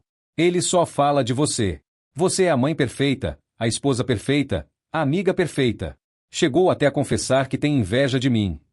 Acariciei Richard durante alguns segundos, tentando descobrir como deveria responder. Acho que você está dando importância demais a meia dúzia de comentários casuais, querido, disse-eu finalmente. Michael estava apenas expressando sua afeição honesta. Eu também gosto muito dele, eu sei, e é isso que me incomoda, interrompeu-me Richard abruptamente. Ele toma conta de Simone a maior parte do tempo. Quando você está ocupada, vocês dois conversam horas a fio enquanto fico ocupado com meus projetos. Ele calou-se e ficou a me fixar, com um olhar estranho e desamparado. Era algo de assustador. Esse não era o mesmo Richard Wakefield que eu conheço intimamente há mais de um ano. Um arrepio me percorreu todo o corpo antes que seus olhos se suavizassem e ele me beijasse. Depois que fizemos amor e ele adormeceu, Simone ficou inquieta e resolvi amamentá-la. Enquanto fazia, fiquei pensando em todo o tempo passado desde que Michael nos encontrou na base do elevador de cadeiras. Não havia nada que eu pudesse mencionar que devesse causar o mínimo ciúme em Richard. Até mesmo fazer amor tem continuado a ser uma atividade regular e satisfatória, embora confesse que não muito imaginativa desde o nascimento de Simone. O olhar de louco que eu vira nos olhos de Richard continuou a me assombrar mesmo depois de eu ter acabado de amamentar Simone. E prometi a mim mesma que encontraria mais ocasiões para ficar sozinha com Richard nas próximas semanas. Capítulo 6. 20 de junho de 2202. Verifiquei hoje que estou realmente grávida de novo. Michael ficou encantado, Richard surpreendentemente quase sem reação. Quando falei com Richard em particular, ele admitiu que seus sentimentos eram confusos, porque Simone finalmente atingira o estágio no qual já não precisava de atenção constante. Lembrei-o de que quando conversamos, há 2 meses, sobre termos um outro filho, ele concordara com entusiasmo. Richard sugeriu-me que sua ansiedade por ser pai uma segunda vez fora muito influenciada por eu estar obviamente excitada no momento. O novo bebê deve chegar em meados de março. A essa altura já devemos ter concluído o quarto das crianças, ficando com bastante espaço para toda a família. Lamento que Richard não esteja emocionado com a ideia de ser pai novamente, mas fico contente que Simone vá ter uma companhia para brincar. 15 de março de 2203. Catherine Colin Wakefield, nós a chamaremos de Kate, nasceu a 13 de março, às 6h16 da manhã. Foi um parto fácil, só 4 horas entre a primeira contração forte e o nascimento em si. Não houve dor maior na ocasião. Partejei a cocorada e estava em tão boas condições que eu mesma cortei o cordão umbilical. Kate chora muito. Tanto Genevieve quanto Simone foram bebês doces e suaves, mas já está claro que Kate vai ser barulhenta. Richard ficou contente por eu ter dado a ela o nome de sua mãe. Tive esperanças que desta vez ele se interessasse mais por seu papel de pai, mas no momento ele está ocupado demais com o trabalho em seu banco de dados perfeito, que irá indexar e permitir acesso fácil a todas as nossas informações, para poder dar muita atenção a Kate. Minha terceira filha pesou um pouquinho menos de 4 quilos ao nascer e media 54 centímetros. Simone, sem dúvida, nasceu pesando menos, mas não tínhamos uma balança suficientemente exata naquele tempo. Kate tem a pele bem clara, na realidade quase branca, e seu cabelo é muito mais claro do que os cachos escuros de sua irmã. Seus olhos são de um azul surpreendente. Sei que não é pouco usual bebês terem olhos azuis, e que muitas vezes eles escurecem bastante durante o primeiro ano de vida. Porém jamais esperei que uma filha minha tivesse olhos azuis sequer por um momento. 18 de maio de 2203. É difícil acreditar que Kate já esteja com mais de 2 meses. Ela é uma criança muito exigente. A esta altura eu já deveria ter conseguido treiná-la para não puxar meus mamilos, mas não consigo quebrar o hábito. Ela fica especialmente difícil quando alguma outra pessoa está presente enquanto eu a amamento. Se eu viro a cabeça para falar com Michael ou Richard, ou especialmente se tento responder uma das perguntas de Simone, então Kate puxa o mamilo com toda a força. Richard anda muito instável ultimamente. Às vezes, é aquele homem brilhante e espirituoso que conhecemos, a fazer Michael e eu rirmos com suas brincadeiras eruditas, mas seu humor é capaz de se alterar em um momento. Uma única observação aparentemente inócua feita por qualquer um de nós é capaz de afundá-lo em depressão, ou até mesmo provocar raiva. Desconfio que o verdadeiro problema de Richard hoje em dia seja o tédio. Já terminou seu projeto de banco de dados, e ainda não começou nenhuma outra grande atividade. O fabuloso computador que ele construiu no ano passado contém subrrotinas que tornam nossa interface com a tela negra quase rotineira. Ele poderia ampliar a variedade de seus dias tomando parte mais ativa no desenvolvimento e na educação de Simone, mas acho que ele simplesmente não dá para isso. Ele não parece ficar fascinado, como Michael e eu ficamos, com as complexas estruturas de crescimento que estão emergindo em Simone. Quando estava grávida de Kate, fiquei muito preocupada com a aparente falta de interesse de Richard por crianças. Resolvi atacar o problema de frente, pedindo-lhe que me ajudasse a criar um mini laboratório que nos permitisse analisar parte do genoma de Kate a partir de uma amostra de meu fluido amniótico. O projeto envolvia química complexa, um nível de interação com os ramayanos mais profundo do que qualquer outro que houvéssemos tentado até então, e a criação e calibração de alguns instrumentos médicos sofisticados. Richard adorou a tarefa. Eu também, pois ela lembrou-me meus dias de escola de medicina. Trabalhávamos juntos por 12, às vezes 14 horas por dia, deixando Michael encarregado de tomar conta de Simone. Os dois se dão realmente muito bem, até que terminássemos. Em certas ocasiões conversávamos a respeito de nosso trabalho até tarde da noite, até mesmo enquanto estávamos fazendo amor. Quando chegou o dia, no entanto, em que completamos a análise do genoma de nosso bebê por vir, para espanto meu, Richard estava muito mais excitado com o fato de o equipamento e a análise corresponderem a todas as nossas especificações do que a respeito das características de nossa segunda filha. Fiquei atonita. Quando lhe disse que ia ser uma menina, e que não tinha síndrome de Down ou Vittingham, e que nenhuma de suas tendências a priori para o câncer ficava fora dos âmbitos aceitáveis, ele reagiu sem entusiasmo. Mas quando elogiei a velocidade e a precisão com que o sistema completará o teste, Richard abriu-se num sorriso. Que homem diferente está o meu marido. Está muito mais à vontade com o mundo da matemática e da engenharia do que com o das pessoas. Michael também notou a recente inquietação de Richard. Ele o encorajou a criar brinquedos para Simone, como as brilhantes bonecas que fez nos últimos meses de minha gravidez de Kate. Essas bonecas continuam a ser os brinquedos favoritos de Simone. Elas caminham sozinhas e até mesmo obedecem a uma dúzia de comandos verbais. Certa noite, quando Richard estava em uma de suas fases de exuberância, ele programou o OB para interagir com as bonecas. Simone ficou quase histérica de tanto rir quando o bardo, Michael insiste em chamar o robô de Richard que jorra Shakespeare por seu nome completo, perseguiu as bonecas até cercá-las em um canto e então disparou um pot-pourri de sonetos de amor. Nem OB tem conseguido alegrar Richard nestas últimas 2 semanas. Ele não tem dormido bem, o que não é usual nele, nem se tem mostrado apaixonado por nada. Até mesmo nossa vida sexual regular e variada foi suspensa, de modo que Richard deve estar em luta feia com seus demônios interiores. Há 3 dias ele saiu de manhã bem cedo, também logo depois da aurora em Rama, de vez em quando nosso relógio terrestre e o relógio exterior ramayano entram em acordo, e ficou lá em cima em Nova York durante mais de 10 horas. Quando lhe perguntei o que tinha feito, respondeu que se sentara no muro e olhara o mar cilíndrico. Depois, mudou de assunto. Tanto Michael quanto Richard estão convencidos de que estamos sós em nossa ilha. Richard entrou 2 vezes na Toca das Aves, recentemente, ficando em ambas do lado do corredor vertical afastado da sentinela do tanque. Chegou mesmo a descer uma vez para a segunda passagem horizontal, onde eu dera meu pulo, mas não viu qualquer sinal de vida. A toca das octoaranhas agora tem um par de complicadíssimas grades entre a tampa e o primeiro patamar. Nos últimos 4 meses Richard vem monitorando eletronicamente a toca octo de novo.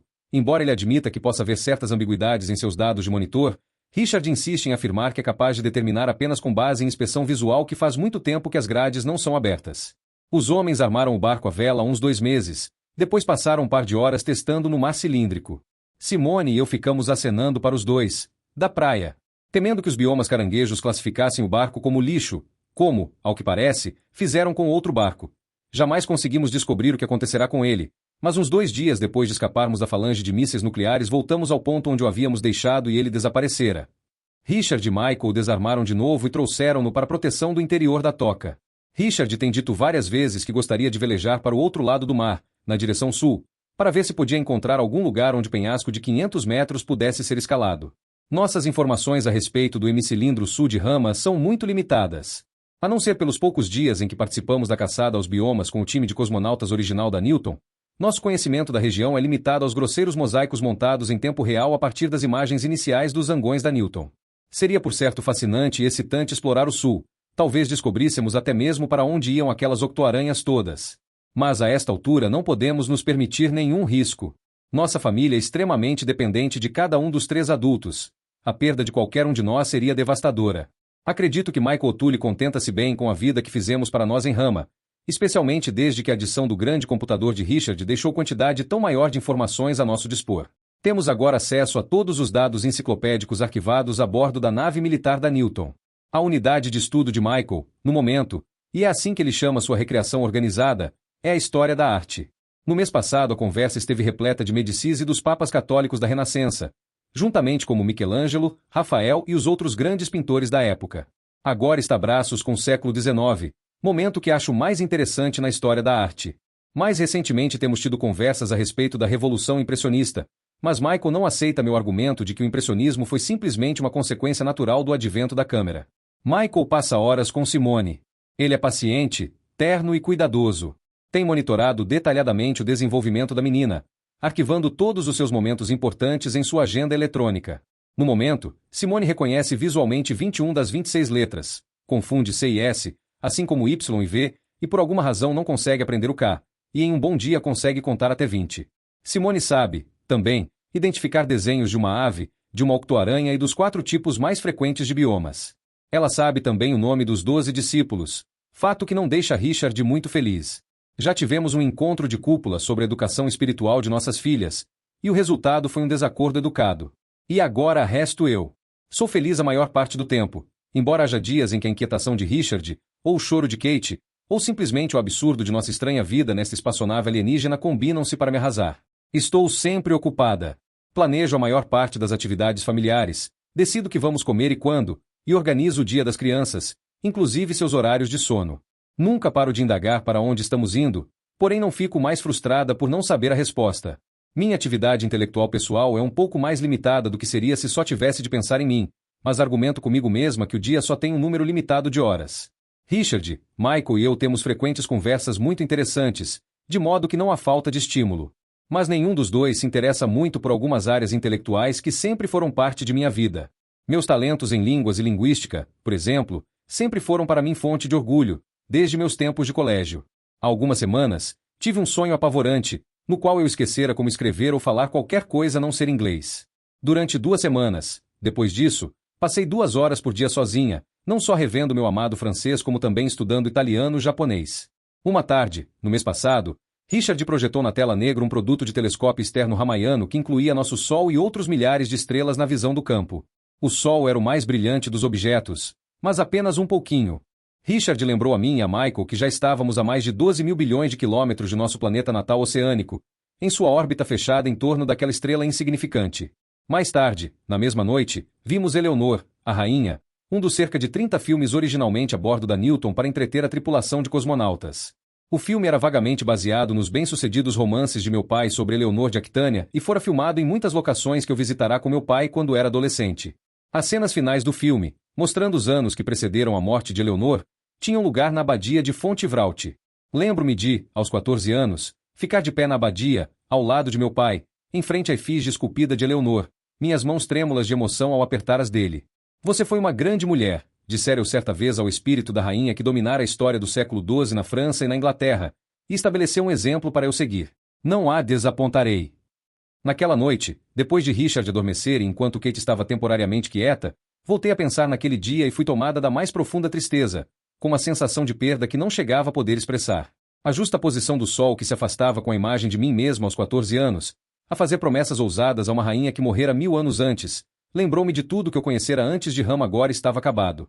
Minhas 2 novas filhas jamais viriam qualquer dos lugares que significavam tanto para mim e para Genevieve. Jamais conhecerão o cheiro de grama recém-cortada na primavera, a radiosa beleza das flores, o canto dos pássaros, ou a glória de uma lua cheia nascendo do oceano. Elas não conhecerão o planeta Terra totalmente, ou qualquer de seus habitantes, a não ser esse bandinho esquisito que elas chamarão sua família, uma pobre amostragem da vida que transborda em um planeta abençoado. Naquela noite chorei em silêncio por vários minutos, sabendo, mesmo enquanto chorava, que quando chegasse amanhã eu estaria novamente ostentando meu rosto otimista. Afinal, poderia ser ainda pior. Nós temos o essencial: comida, água, abrigo, roupas, boa saúde, companheirismo e, é claro, amor. O amor é o ingrediente de maior importância para a felicidade da vida humana, tanto na Terra quanto em Rama. Se Simone e Kate só aprenderem o amor em relação ao mundo que deixamos para trás, isso será o bastante. Capítulo 7. 1º de abril de 2204. Hoje foi um dia inusitado sob todos os aspectos. Primeiro, logo que todos acordaram, anunciei que iríamos dedicar o dia à memória de Leonor de Aquitânia, que morrera, se os historiadores estiverem corretos e se nós andarmos seguindo corretamente o calendário, exatamente há 1000 anos. Para prazer meu, toda a família apoiou a ideia e tanto Richard quanto Michael imediatamente ofereceram-se para colaborar nas festividades. Michael, cuja unidade de História da Arte fora agora substituída por outra de Culinária, sugeriu que preparássemos um brunch medieval especial em honra da rainha. Richard saiu correndo com OB, sussurrando-me que o robozinho ia voltar com Henry Plantageneta. Eu desenvolvera uma lição de história para Simone, para apresentá-la a Eleonor e ao mundo do século XII. Ela ficou excepcionalmente atenta. Até Kate, que jamais fica sentada quieta por mais de 5 minutos, cooperou e não nos interrompeu. Ela ficou brincando sozinha com seus brinquedos para bebê durante a maior parte da manhã. Simone perguntou-me por que a rainha Eleonor tinha morrido. Quando lhe respondi que a rainha tinha morrido de velhice, minha filha de 3 anos me perguntou se a rainha Eleonor tinha ido para o céu. Onde foi que você arranjou essa ideia? Perguntei a Simone. Com o tio Michael, respondeu ela. Ele me disse que quem é bom vai para o céu quando morre, e quem é mau vai para o inferno. Algumas pessoas acreditam que exista um céu, disse eu após uma pausa reflexiva. Outros acreditam no que é chamado de reencarnação, na qual as pessoas voltam e vivem de novo como uma pessoa diferente ou como uma outra espécie de animal. Algumas pessoas também acreditam que nossa existência seja um milagre finito, com começo específico e um fim que termina com a morte de cada indivíduo particular e único. Depois sorri e despenteei-lhe os cabelos. E você acredita em que, mamãe? Indagou minha filha. Senti algo bem próximo do pânico. Eu contemporizei com comentários circunstanciais enquanto planejava o que dizer. Uma expressão de meu poema favorito de T.S. Eliot, conduzi-lo a um questionamento avassalador, passou como um raio por minha mente. Por sorte, fui salva. Que tenha bons dias, senhorita. OB, o robozinho, vestido no que suponho que deveria passar por um traje de montaria medieval, entrou no quarto e informou Simone que ele era Henry Plantageneta, rei da Inglaterra e marido de Eleonor. O sorriso de Simone ficou mais brilhante. Kate levantou os olhos e ficou sorridente. A rainha e eu construímos um grande império, disse o robô, fazendo um largo gesto com seus bracinhos, que eventualmente incluiu toda a Inglaterra, a Escócia, a Irlanda, Gales e metade do que hoje é a França.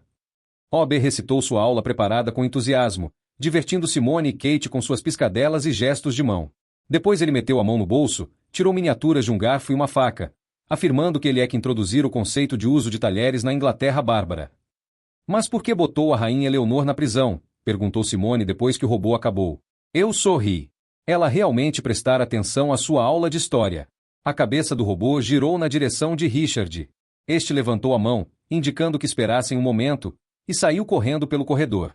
Em não mais do que 1 minuto, OB, também conhecido no momento como Henry II, voltou. O robô caminhou até Simone. Apaixonei-me por uma outra mulher e a rainha Eleonor ficou zangada. Para se vingar, ela fez meus filhos voltarem-se contra mim. Richard e eu estávamos começando uma ligeira discussão a respeito das verdadeiras razões pelas quais Henry aprisionara Eleanor. Descobrimos em várias ocasiões que aprendemos versões diferentes de história anglo-francesa, quando ouvimos um guincho distante mas inconfundível. Em poucos instantes nós 5 já estávamos na superfície. O guincho repetiu-se. Olhamos para o céu acima de nós.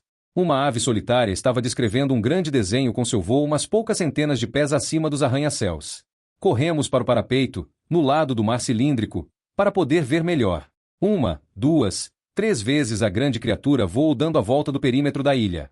Ao final de cada volta a ave emitia um único e longo guincho. Richard sacudiu os braços e gritou durante todo o tempo do voo, mas não houve indicação de que tivesse sido notado. As crianças ficaram inquietas ao final de mais ou menos 1 hora. Concordamos que Michael as levasse de volta para a toca, enquanto Richard e eu permaneceríamos ali durante todo o tempo em que houvesse alguma esperança de contato. A ave continuou a voar, sempre na mesma rota. Acha que ela está procurando alguma coisa? Perguntei a Richard. Não sei, disse ele, tornando a gritar e acenar para a ave, quando ela atingia o ponto, em seu circuito, mais próximo a nós. Dessa vez ela alterou a rota, descrevendo arcos longos e graciosos em sua descida helicoidal. Quando se aproximou, Richard e eu pudemos ver tanto sua barriga veludada e cinzenta quanto as 2 argolas vermelho-cereja em torno do pescoço. É a nossa amiga, sussurrei para Richard, lembrando-me da ave líder que concordara em transportar-nos através do mar cilíndrico 4 anos antes. Porém, esta ave não era a criatura saudável e robusta que voara no centro da formação quando nós fugimos de Nova York. Esta estava magra, esquálida, com seu veludo sujo e maltratado.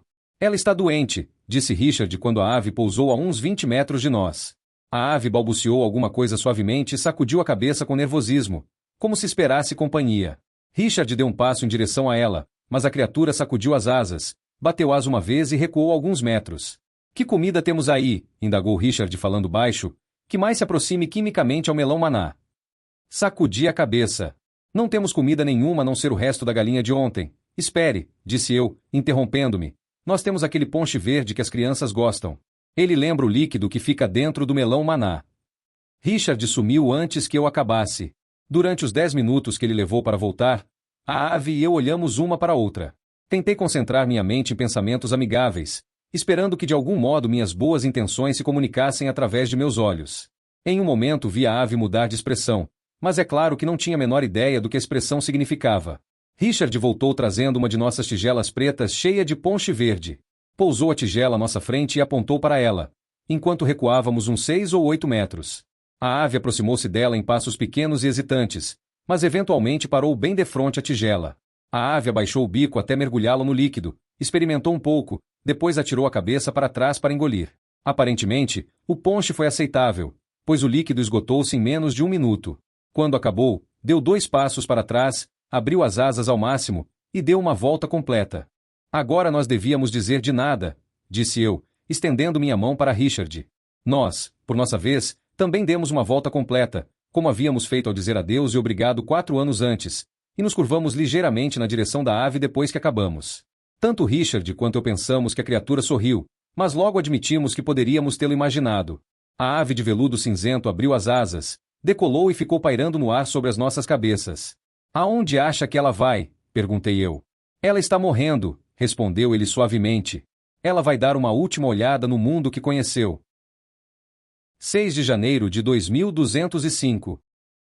Hoje é meu aniversário. Estou com 41 anos. Ontem à noite tive um de meus sonhos vividos. Eu era muito velha. Meu cabelo estava inteiramente grisalho e meu rosto muito enrugado. Eu estava morando em um castelo, em algum ponto do Loire, não muito longe de Belvois, com 2 filhas já crescidas, nenhuma das quais parecia, no sonho, com Simone, Kate ou Genevieve, e 3 netos. Os meninos eram todos adolescentes, fisicamente saudáveis, mas havia algo de errado com cada um deles. Eram todos burros, talvez até retardados. Lembro-me que, no sonho, eu tentava explicar a eles como a molécula da hemoglobina carrega o oxigênio do sistema pulmonar para os tecidos. Nenhum deles conseguia compreender o que eu dizia. Despertei do sonho deprimida. Estávamos no meio da noite e todo o resto da minha família estava dormindo. Como faço muitas vezes, caminhei pelo corredor até o quarto das crianças para ver se elas estavam cobertas por seus cobertores leves. Simone quase não se move à noite, mas Kate, como sempre, já havia jogado fora o cobertor de tanto sacudir as pernas.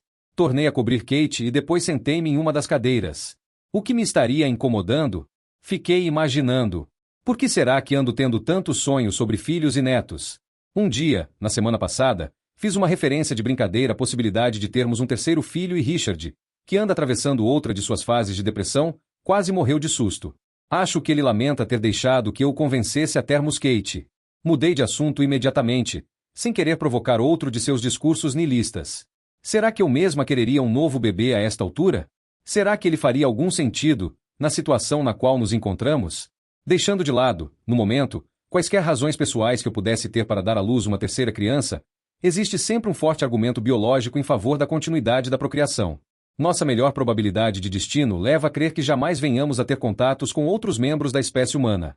Se nós somos os últimos de nossa linhagem, seria bom que prestássemos a devida atenção aos princípios fundamentais da evolução. Um máximo de variação genética produz a mais alta probabilidade de sobrevivência em meio ambiente incerto. Depois de ter acordado inteiramente de meu sonho de ontem à noite, minha mente levou o cenário ainda mais adiante. Suponhamos, indaguei-me, que Rama na realidade não esteja indo para lugar nenhum, pelo menos por enquanto, e que nós devamos passar o resto de nossas vidas nas condições atuais. Nesse caso, o provável é que Simone e Kate sobrevivam a nós, os três adultos. O que acontecerá depois? Perguntei-me.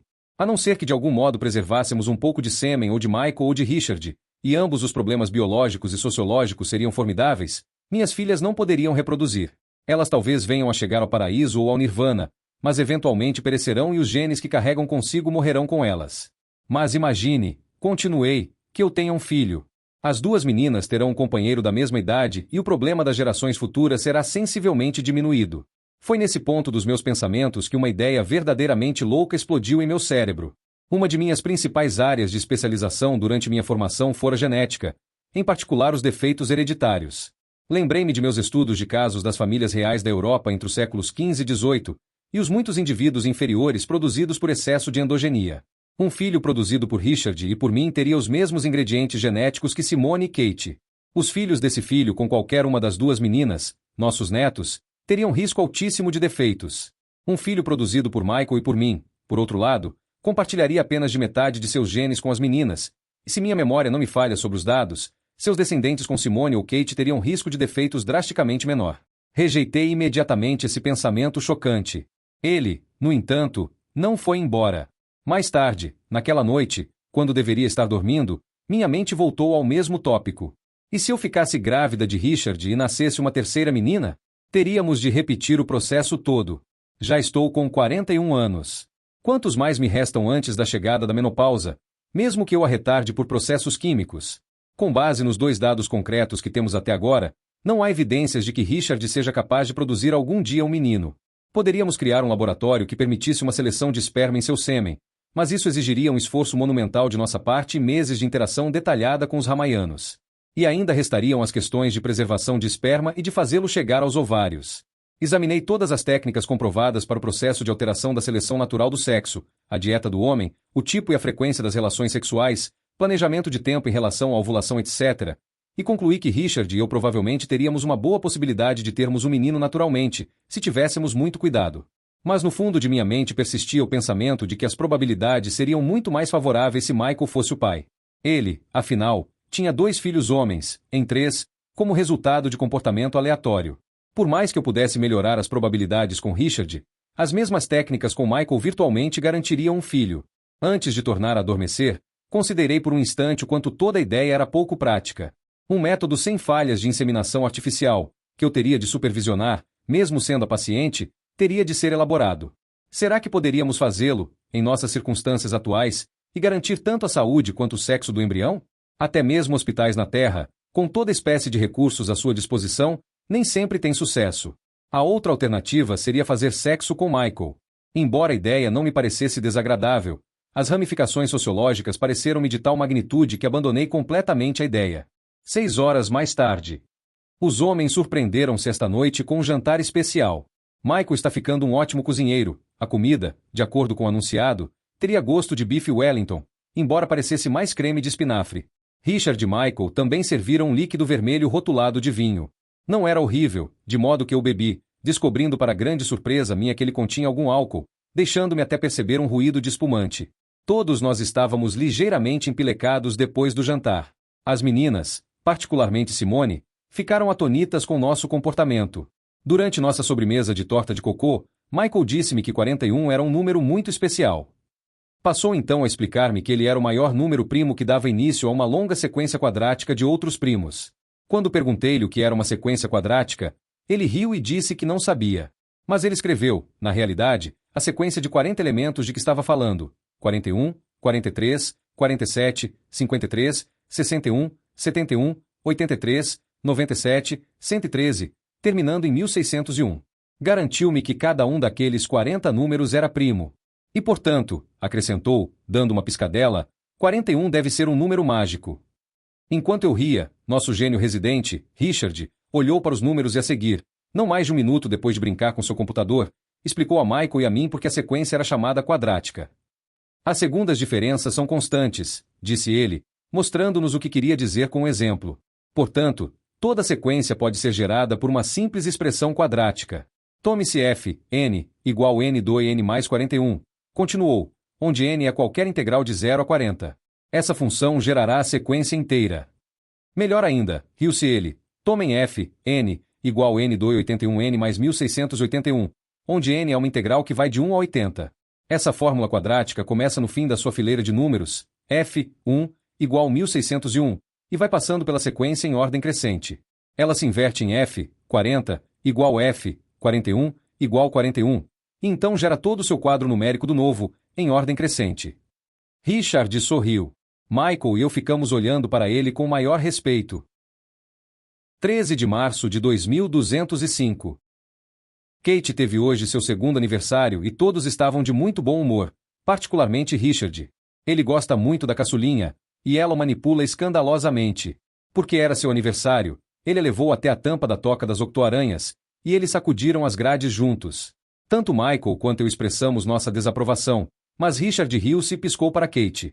Na hora do jantar, Simone tocou uma pequena peça que Michael estava lhe ensinando, ao piano, e Richard serviu um vinho bastante notável, um chardonnay ramaiano, como chamava, com nosso salmão poché. Em Rama, salmão poché é muito parecido com ovos mexidos na terra, o que fica um pouco confuso, mas nós continuamos fiéis à nossa convenção de rotular todos os nossos alimentos segundo seu conteúdo nutritivo. Estou me sentindo muito, muito feliz, embora admita estar um pouco nervosa quanto à conversa que estou para ter com Richard. Ele anda muito bem-humorado no momento, principalmente porque está trabalhando não em um mas em 2 projetos de monta. Não só ele está fazendo os preparados líquidos cujo gosto e teor alcoólico rivalizam-se com os dos bons vinhos do planeta Terra, como também está criando um novo conjunto de robôs de 20 centímetros baseados em personagens das peças do vencedor do Prêmio Nobel no século XX, Samuel Beckett. Michael e eu vimos insistindo para que Richard reviva sua trupe shakespeariana há alguns anos, mas as lembranças de seus amigos perdidos sempre o impediu de fazê-lo. Mas um novo dramaturgo, isso é outra questão. Ele já acabou os 4 personagens de fim de partida. Esta noite as crianças riram-se alegremente quando os velhos Nag e Nell apareceram de dentro de suas latas de lixo gritando meu papá. Tragam o meu papá. Pretendo positivamente apresentar a Richard minha ideia de ter um filho com Michael como pai. Estou certa de que ele verá a lógica e o mérito científico da sugestão, embora dificilmente eu espere que ele fique muito entusiasmado sobre o assunto. É claro que ainda não mencionei de todo a minha ideia a Michael. Ele sabe que eu ando com algo de sério na cabeça, porque perguntei-lhe se poderia tomar conta das meninas esta tarde enquanto Richard e eu subíamos à superfície para um piquenique e uma conversa. Meu nervosismo em torno dessa questão provavelmente não tem razão de ser. Mas sem dúvida ele se baseia em um conceito de comportamento correto que simplesmente não se aplica à nossa situação atual. Richard tem se sentido bem nestes últimos tempos. Seu espírito anda afiadíssimo. É possível que ele atire algumas farpas bem cortantes na minha direção durante nossa discussão, mas aposto que no fim ele ficará a favor da ideia.